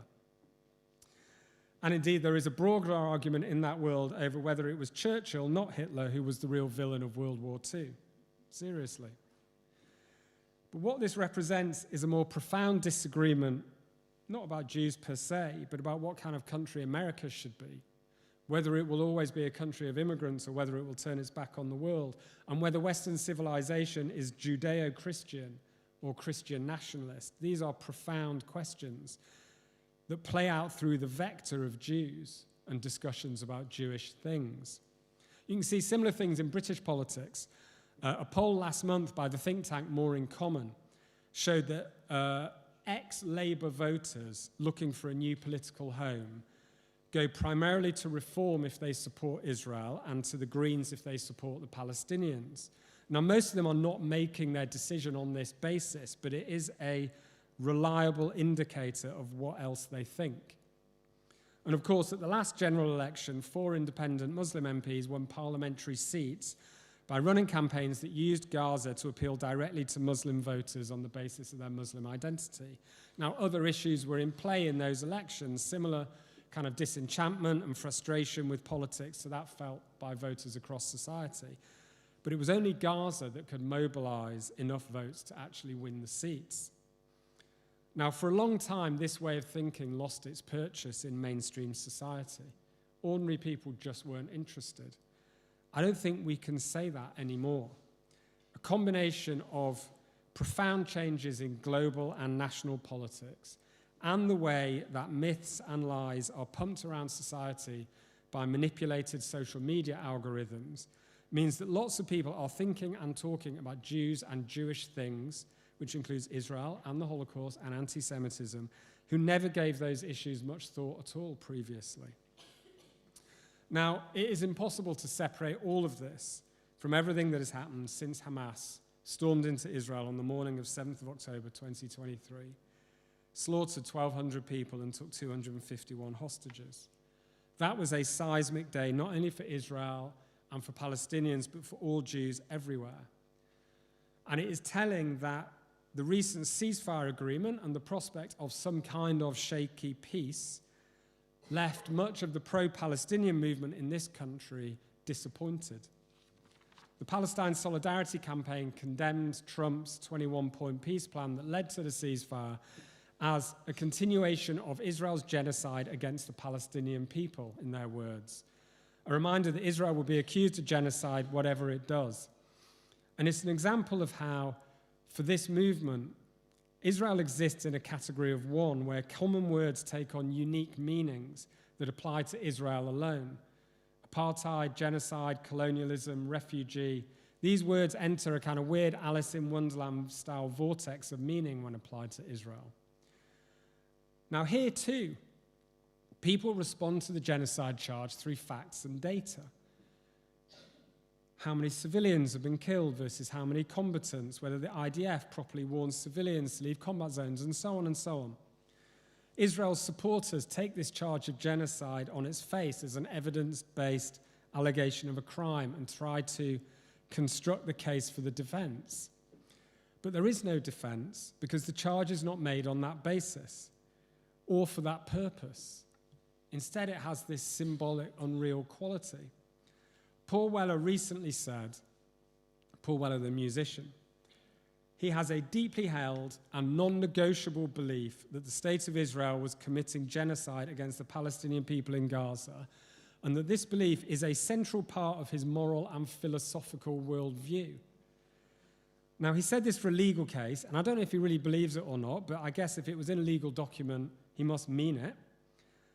And it's a remarkable way of putting it, that the belief Israel is committing genocide does not depend on the evidence for or against, because if it did, it could change, but is a non-negotiable belief and a philosophical worldview. And what this reflects and represents is a broader anti-Zionism that is not about criticizing the Israeli government, but that defines Israel not as a legitimate nation state at all, much less as an expression of authentic Jewish nationhood, but as an artificial creation of Western imperialism, a colonial entity on stolen land that can never achieve permanence, no matter how many generations of Israelis live and die there. In this anti-Zionist world, the term genocide has shed its legal meaning and become a political label, whose antithesis is the political label of resistance. And these two terms, genocide and resistance, represent two states of being. In a colonial setting, either you're engaging in genocide or you are resisting it. There is no middle ground. So therefore, Israel is condemned as genocidal not by observation but through logical deduction. Israel is colonial, therefore by definition it is genocidal. It cannot be otherwise. And in this thinking, Gaza represents resistance against the entire Western colonial and capitalist power structure.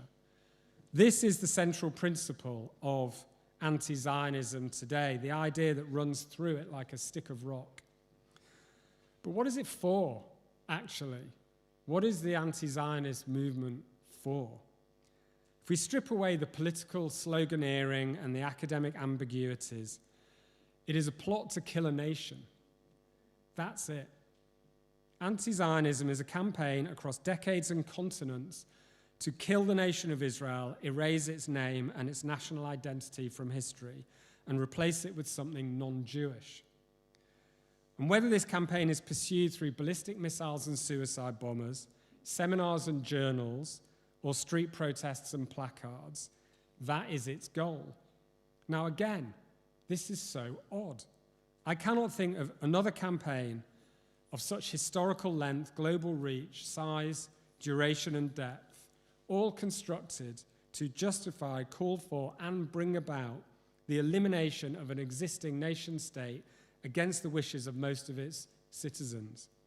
Not to simply change its laws or constitution, but to eliminate it entirely. Again, anti-Zionism is utterly unique, and it is fundamentally anti-democratic. This uniqueness is what true Jewish exceptionalism is about. It's the one applied not by Jews in Israel, but to them, by others, who hold them to a higher standard and treat them in singular ways. But then the Jewish question was never really about how Jews behave at all, but a question of how other people think about Jews. It is at its heart an anti-Semitic question, not a Jewish one. Now, this rejection of Israel's existence is the cornerstone of Hamas's program, and for them it is a principle of religious belief. Palestine is Muslim land and can never be ruled by Jews. Or as the Hamas Charter puts it, the land of Palestine is an Islamic waqf, consecrated for future Muslim generations until Judgment Day. Now, this fact is usually missing from Western analyses of Hamas's motivations and outlook, but it's absolutely essential to understanding what they're about. And interestingly, the anti-Zionist idea that Israel is a colonial entity that can never acquire legitimacy brings the Western left into line with this Islamist thinking on the impossibility of Jewish sovereignty on any part of the land of Palestine. Whereas Hamas believe that Palestine is Muslim land and can never be ruled by Jews, so Western anti-Zionists argue that Palestine is Arab land and similarly can never be ruled by Jews because Jews in this framing are white European colonizers. The discourse differs, although not by that much, but the underlying instinct and the end result are the same. And I cannot think of a more fitting slogan for this movement than death to the IDF. I've been asked a few times whether death to the IDF, this slogan that Bob Villan came up at Glastonbury and was broadcast on the BBC, whether this is an anti-Semitic slogan or not. And my answer is always, why does that matter? He's calling for death. Isn't that enough? And the question almost implies that calling for death is somehow less abominable if it's only applied to Israel. But wanting to see an entire nation disappear is a racist position anyway, whether it fits a classical definition of anti-Semitism or not. When Bobby Villan went on Louis Theroux's podcast, they had a whole discussion about this slogan and whether he meant that every Israeli soldier should be killed. Spoiler alert, he did, because that's what he said at his concert at Ali Pali the month before Glastonbury. Or whether, as Louis Theroux helpfully suggested to him, he just meant an end to the institution of the IDF. But even this is no better, because what would it mean if Israel had no army? We saw what it meant on the morning of October 7th, when the IDF was overrun and for a few hours did not respond and Hamas had free reign in southern Israel. So we saw what it meant. No IDF means the mass slaughter of Jews in the name of jihad. Now, this anti-Zionism also brings with it outright and at times straightforward prejudice towards Israel as a nation and Israelis as a people, which is becoming openly embraced and accepted within progressive politics. The More in Common poll that I mentioned earlier did a really interesting thing. It found that 30% of what they call progressive activists, and I'll explain that in a moment, have a negative view of Israeli citizens, not of the Israeli government, that was much higher, but just of all Israelis, 30%. And this made these progressive activists more prejudiced than any other part of British society on the specific question of Israel and Palestine. I'll explain what I mean. More in Common have this neat way of polling the British population where they divide people into different segments depending on their income, their politics, their interests, and all sorts of other stuff.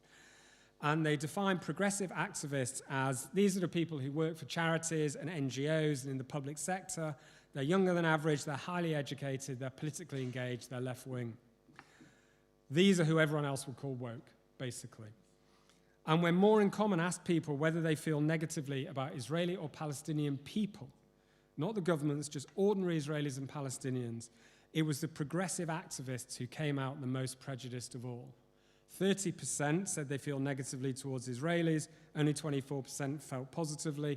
It made them more racist towards Israelis than the most right-wing segment in the poll was towards Palestinians. Now, it made me think of some years ago, Rusi Jaspal, who was a professor now, I think, at University of Brighton, did some groundbreaking research showing how for a selection of young British Muslims, strong support for Palestinians and a deep loathing for Israel and Zionism, often expressed in explicitly anti-Semitic language, had formed part of their Muslim identity. It wasn't just a foreign policy stance. It was an expression of their own sense of self and their place in British society and in the world as Muslims. And I think we're seeing something similar going on here with the totemic role that anti-Zionism now plays for many young progressive activists.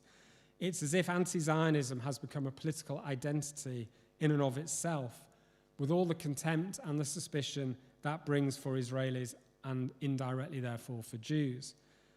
A previous More in Common poll found 27% of progressive activists would never campaign alongside someone who supports Israel's right to exist, even on a completely unrelated issue. These are the people who want to exclude Zionist performers from concert venues and comedy clubs, with the suspicion, of course, always falling on the Jewish comedians and the Jewish musicians. And these are the people who will be running our cultural institutions and our public bodies 20 years from now. This prejudice towards Israelis is racism hiding in plain sight as anti-racism. And I don't know whether our existing language and understanding of anti-Semitism is fully able to describe and explain it. But the fact that it may not meet a classical definition of anti-Semitism doesn't diminish its potential harm. And we should be wary of feeling bound by language designed for a different age. The historian Mark Mazower recently published a history of the word anti-Semitism that started its history in the mid-19th century, as if it's the word that matters more than the phenomenon that it describes. But the world has moved on. The condition of the Jewish people has changed, and the meaning of anti-Semitism needs to adapt and modernize to remain relevant, or it will just be superseded by newer language that is a better fit for what we face today, in the same way as the word anti-Semitism emerged in the 1870s to describe how modern racialized Jew hatred differed from its predecessors. Now, it is strangely fitting, I think, that this latest incarnation of anti-Jewish racism finds its expression within the supposed anti-racism of progressive politics, because it was the Black Lives Matter movement that hardened and politicized racial identities for a new generation. That experience, that period, taught young progressives, amongst other things, that people are defined by racial categories, and that only structural discrimination directed at people of color is real racism. More than that, it encouraged the view that all oppression and inequality is due to white supremacy, which manifests through structural racism at home and colonialism around the world. Now, this leaves little room for the ways that anti-Jewish racism actually manifests. And even worse, I think there is a clear discursive link in the way that between the rise of BLM, the increase in discussions of white supremacy in domestic politics, and the growth in usage of the phrase Jewish supremacy as a synonym for Zionism, first in Israel, but inevitably around the world too. There is some irony in this, of course, that the biggest global anti-racist movement in recent years normalized an anti-Semitic phrase that in European and North American politics had previously been the preserve of David Duke and other white supremacists, and made it commonplace on the progressive anti-racist left. But ironic or not, the impact has been to bring parts of Western anti-Zionism into line with genuinely neo-Nazi thinking about Jews. Back in 1962, CST's predecessor, the 62 Group, was founded by Jewish anti-fascists after the National Socialist movement held a rally in Trafalgar Square under a banner reading "Free Britain from Jewish Control." And today, Dr. Rama Aladwan and David Miller and others operate under the slogan, "Free Britain from Jewish supremacy." These are literally the words they use. Placards and banners claiming the British government is under Zionist control are common on anti-Israel protests. And of course, they echo the old far-right idea of Zog, that we all live under a Zionist-occupied government. It's remarkable how easily this old neo-Nazi language has nestled into modern anti-Zionist politics. More and more people in the anti-Israel movement are using the language of Jewish supremacy and Zionist control, not in relation to Palestine, but to describe how they understand their own societies at home. The language is radicalizing because the politics is doing the same. Even Jeremy Corbyn now stands accused within his own party of not being sufficiently anti-Zionist. Rama Al-Adwan, who is Palestinian herself, don't forget, recently tweeted that it is more important to be anti-Zionist than to be pro-Palestine. Why?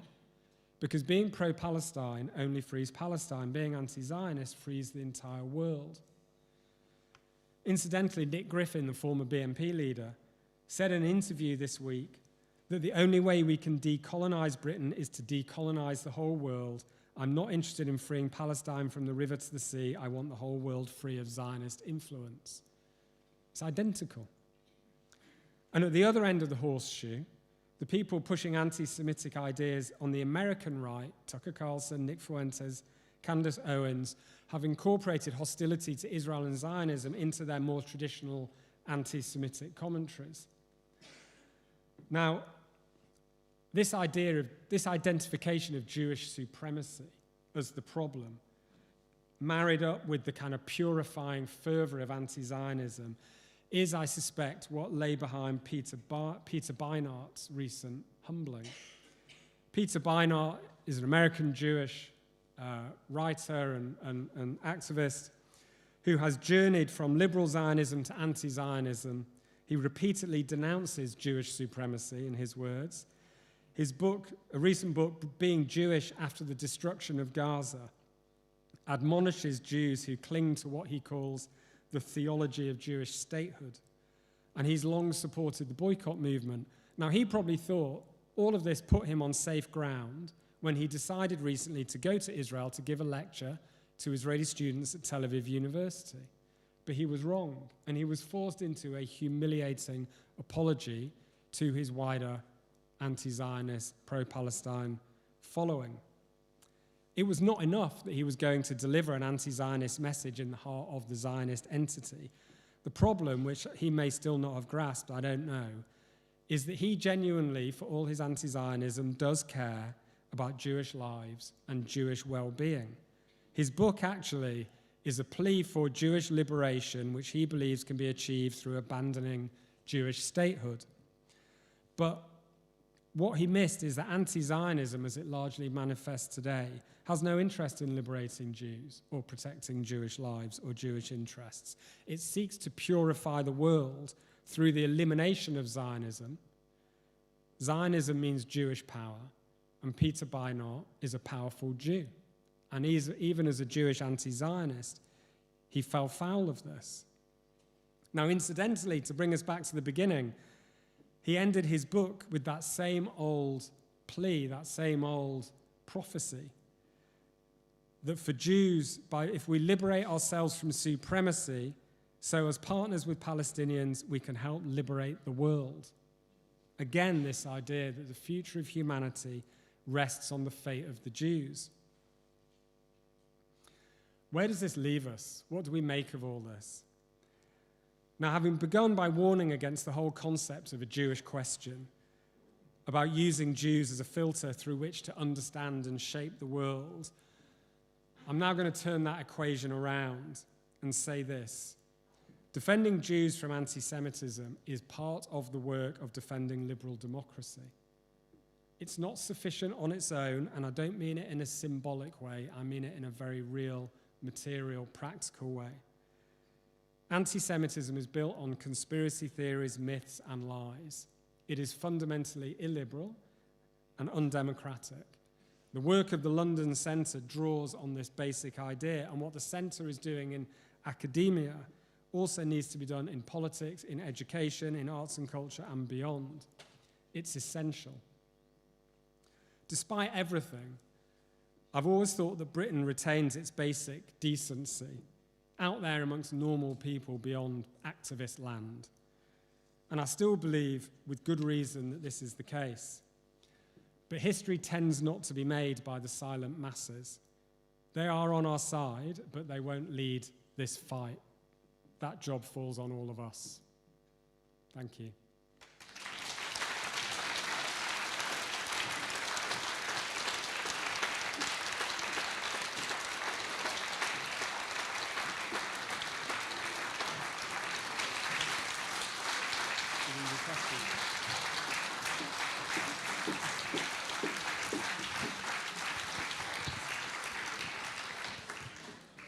Thank you, Dave, for this powerful and insightful lecture about contemporary anti-Jewish discourses and anti-Jewish symbolic violence in a broader global cultural and political context. I would now like to open the floor for questions.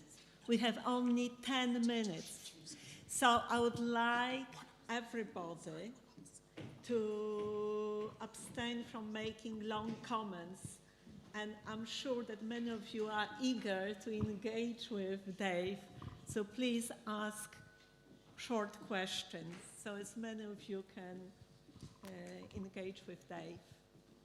I will take first 3 questions. The gentleman over here, the gentleman over there,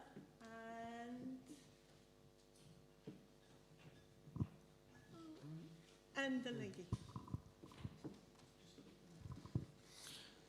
Dave, thanks very much for a very informative presentation. Really, a couple of questions all sort of rolled into one. One is that your description of the problem seems to be focused much more on the sort of emotional appeal of anti-Semitism and anti-Zionism, which kind of puts it back to us that we often, as you've said yourself, often think that we can respond with rational arguments. So, I mean, how do you think we can deal with the emotional nature? There is certainly a view I've heard is that, and I think you did refer to it in your Peter Beinart remarks, that there are some people within the Jewish community who think the answer is to disassociate the Jewish community more visibly from Israel and the policies of the Israeli government. And lastly, I think you also made the point about the terminology.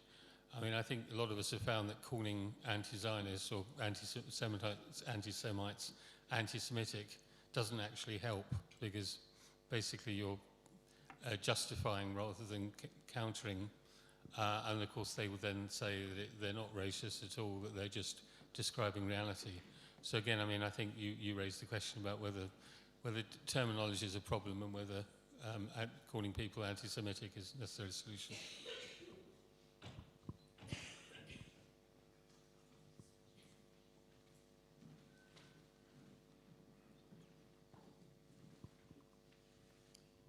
Yeah, I agreed with the vast majority of what you said, but what I didn't really buy was your argument that anti-Semitism is basically irrational, because something can be evil and terrible and bad, but still have a rationale to it. I mean, it seems to me that if you're going to explain anti-Semitism properly, rather than just kind of talk about it as being a kind of underlying prejudice, then you do need to try to investigate what the rationale is. And similarly, with the idea of scapegoating implies that the anti-Semites don't believe what they're saying. And I think what they're saying is absolutely evil, to be clear, but I think they genuinely believe it. And just to give one example, I think if you look at identity politics, this idea that the world is divided into different identity groups, there's a hierarchy of identities, and Jews are hyper-privileged because of that identity, then if you accept those premises, which I entirely don't, but if you do, then it seems to me that anti-Semitism is entirely rational. It flows from those completely flawed premises.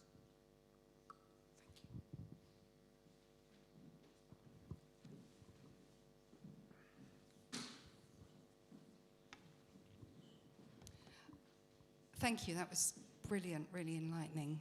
I think we've all got the same sort of question, really.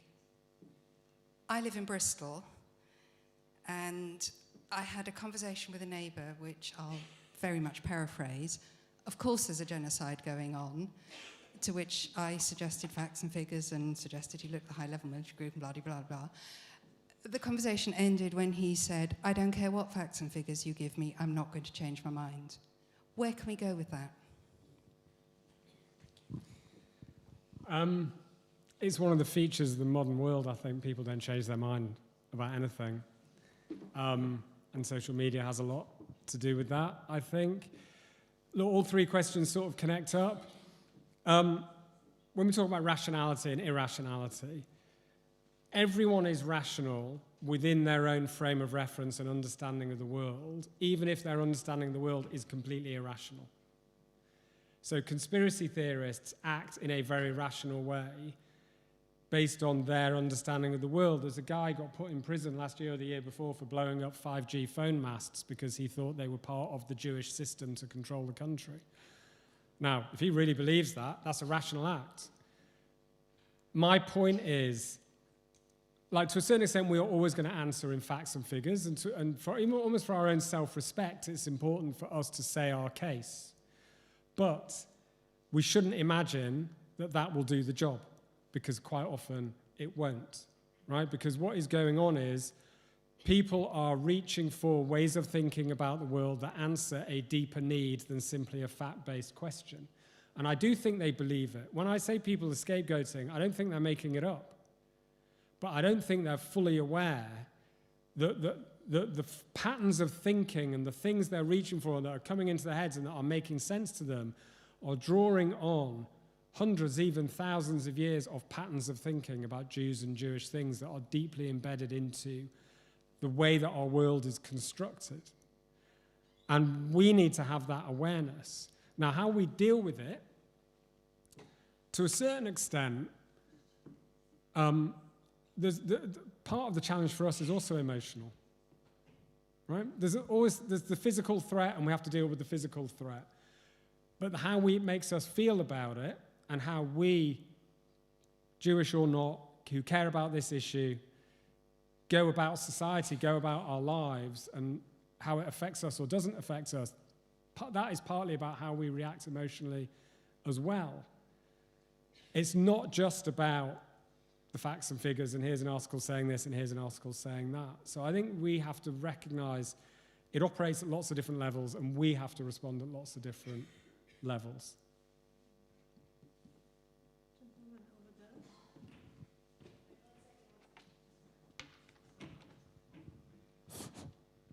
Hello, yeah. Yeah, so how do we fight this? Where do we sign up?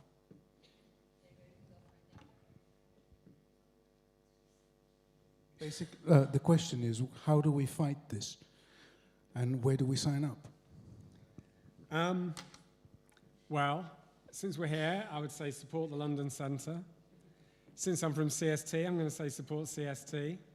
But there are lots of different organisations doing things, lots of different people doing things. You know, we can start with people we know and workplaces and so on, and so much of this is about, like, I understand what you're saying, but sometimes the starting point is individual conversations, you know. But there are lots of organisations in the community who are doing good work to tackle anti-Semitism, whether that's volunteering, whether it's supporting the centre, and so on. And I think part of the job of how we fight this is about being active. I think what has happened over the last 2 years is that a lot of people in the Jewish community have felt quite helpless. And like, we're under attack and we don't know what to do. And actually, we're not helpless. We are a pretty well-organized, pretty resourceful community with a lot of talented people and a lot of good organizations, and in some ways better placed than a lot of Jewish communities around the world to deal with these issues. So I think even just being on the front foot and being active will make it feel like there's a change.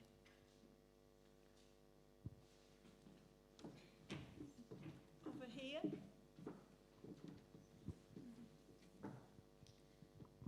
Thanks a lot, an amazing speech. Thank you. Just wanted to ask you about the the term anti-Zionist, because what Zionist means to probably most of us in this room, Jewish right to a homeland, is not what most people who are thinking about Zionism may think what Zionism actually is. So, and they may see it as, you know, right-wing settlers going into Palestinian olive groves or whatever. So they may not see Zionism as I see it, which, in the way I see it, I'm a Zionist, but I don't align with some of those very right-wing Zionists that we see. So do you think that there is a place for us either reclaiming the term or reinventing ourselves with a new term so that we can actually just, you know, what do you think is the future for Zionism? I mean, yes, I recognize all of those things. And you look at fewer people in the Jewish community are describing themselves as Zionists, but that it doesn't necessarily come with they don't think Israel should exist. So does, right? I think we don't even need the word, actually. Israel exists.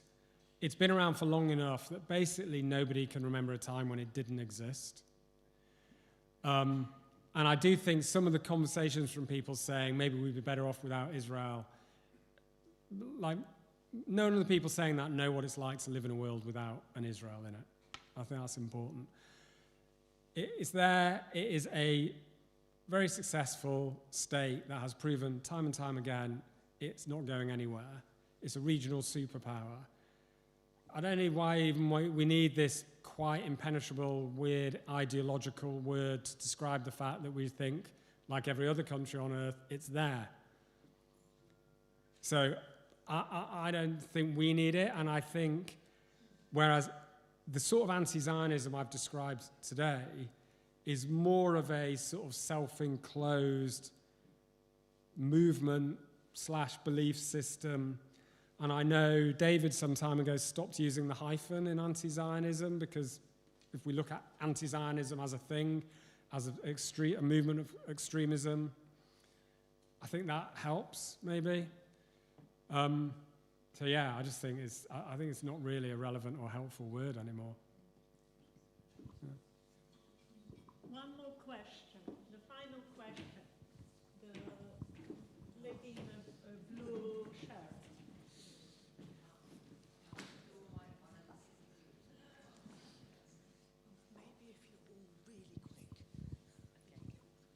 Slightly depressing question, but I'd love to know your answer.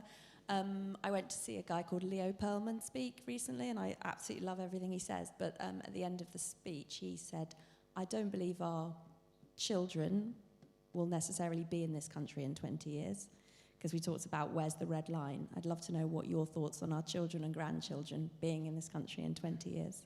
Because you talked about the liberals and the people who are going to be running the comedy shows and the arts and the music and the cultural. Are they going to forget that they're pro-Palestine in 20 years, or is it still a thing? So, yeah. I'm more optimistic, but look, it's all relative because, and this is obviously something a lot of people have been talking about and thinking about, and I always think, where are you going to go that's better? If people want to make Aliyah, great. If they want to go and live in Israel because they're Jewish and they want to live in a Jewish country, great. Are you physically safer in Israel than you are here? You know, who knows what's going to happen there in 20 years? Is any other diaspora community handling this stuff better? So I think rather than thinking there's an escape route to some fantasy island somewhere where anti-Semitism isn't a problem, and I really admire Leo, I think he's brilliant, I'm not criticizing him for this. I think it would be better for us as a community to focus our skills and our ability and our ingenuity on tackling this problem, because we do have a lot of things in our favor. Broadly speaking, most people in this country in the big picture are on our side. Like I said, they're not going to be the ones that stand up and do stuff, but that's the wider environment. I think there are some things which are changing in our favor a bit. There have been a few things recently where I've thought we're starting to get movement and action. For all that people complain about the police and the government and so on, they're broadly on our side, right? They are. So I think better as a community to focus on what we can do here, because no one knows what anything's going to be like anywhere in 20 years.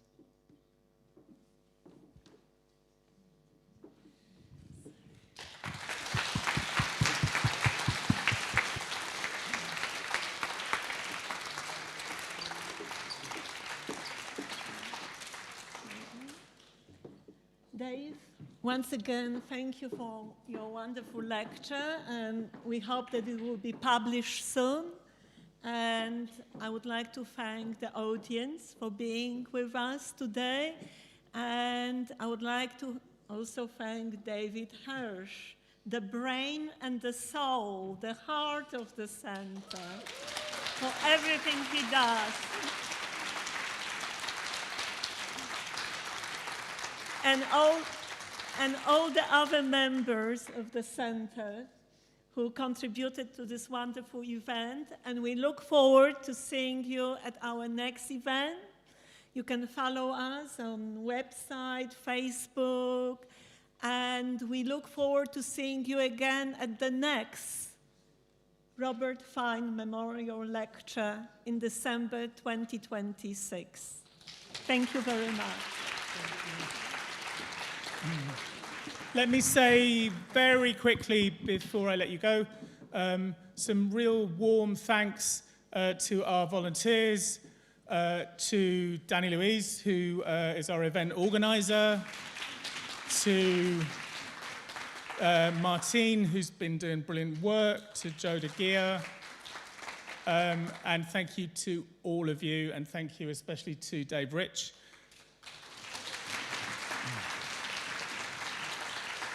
And I have been asked to implore you to leave in good order and quietly, because we are in a residential neighborhood. Thank you very, very much, everybody.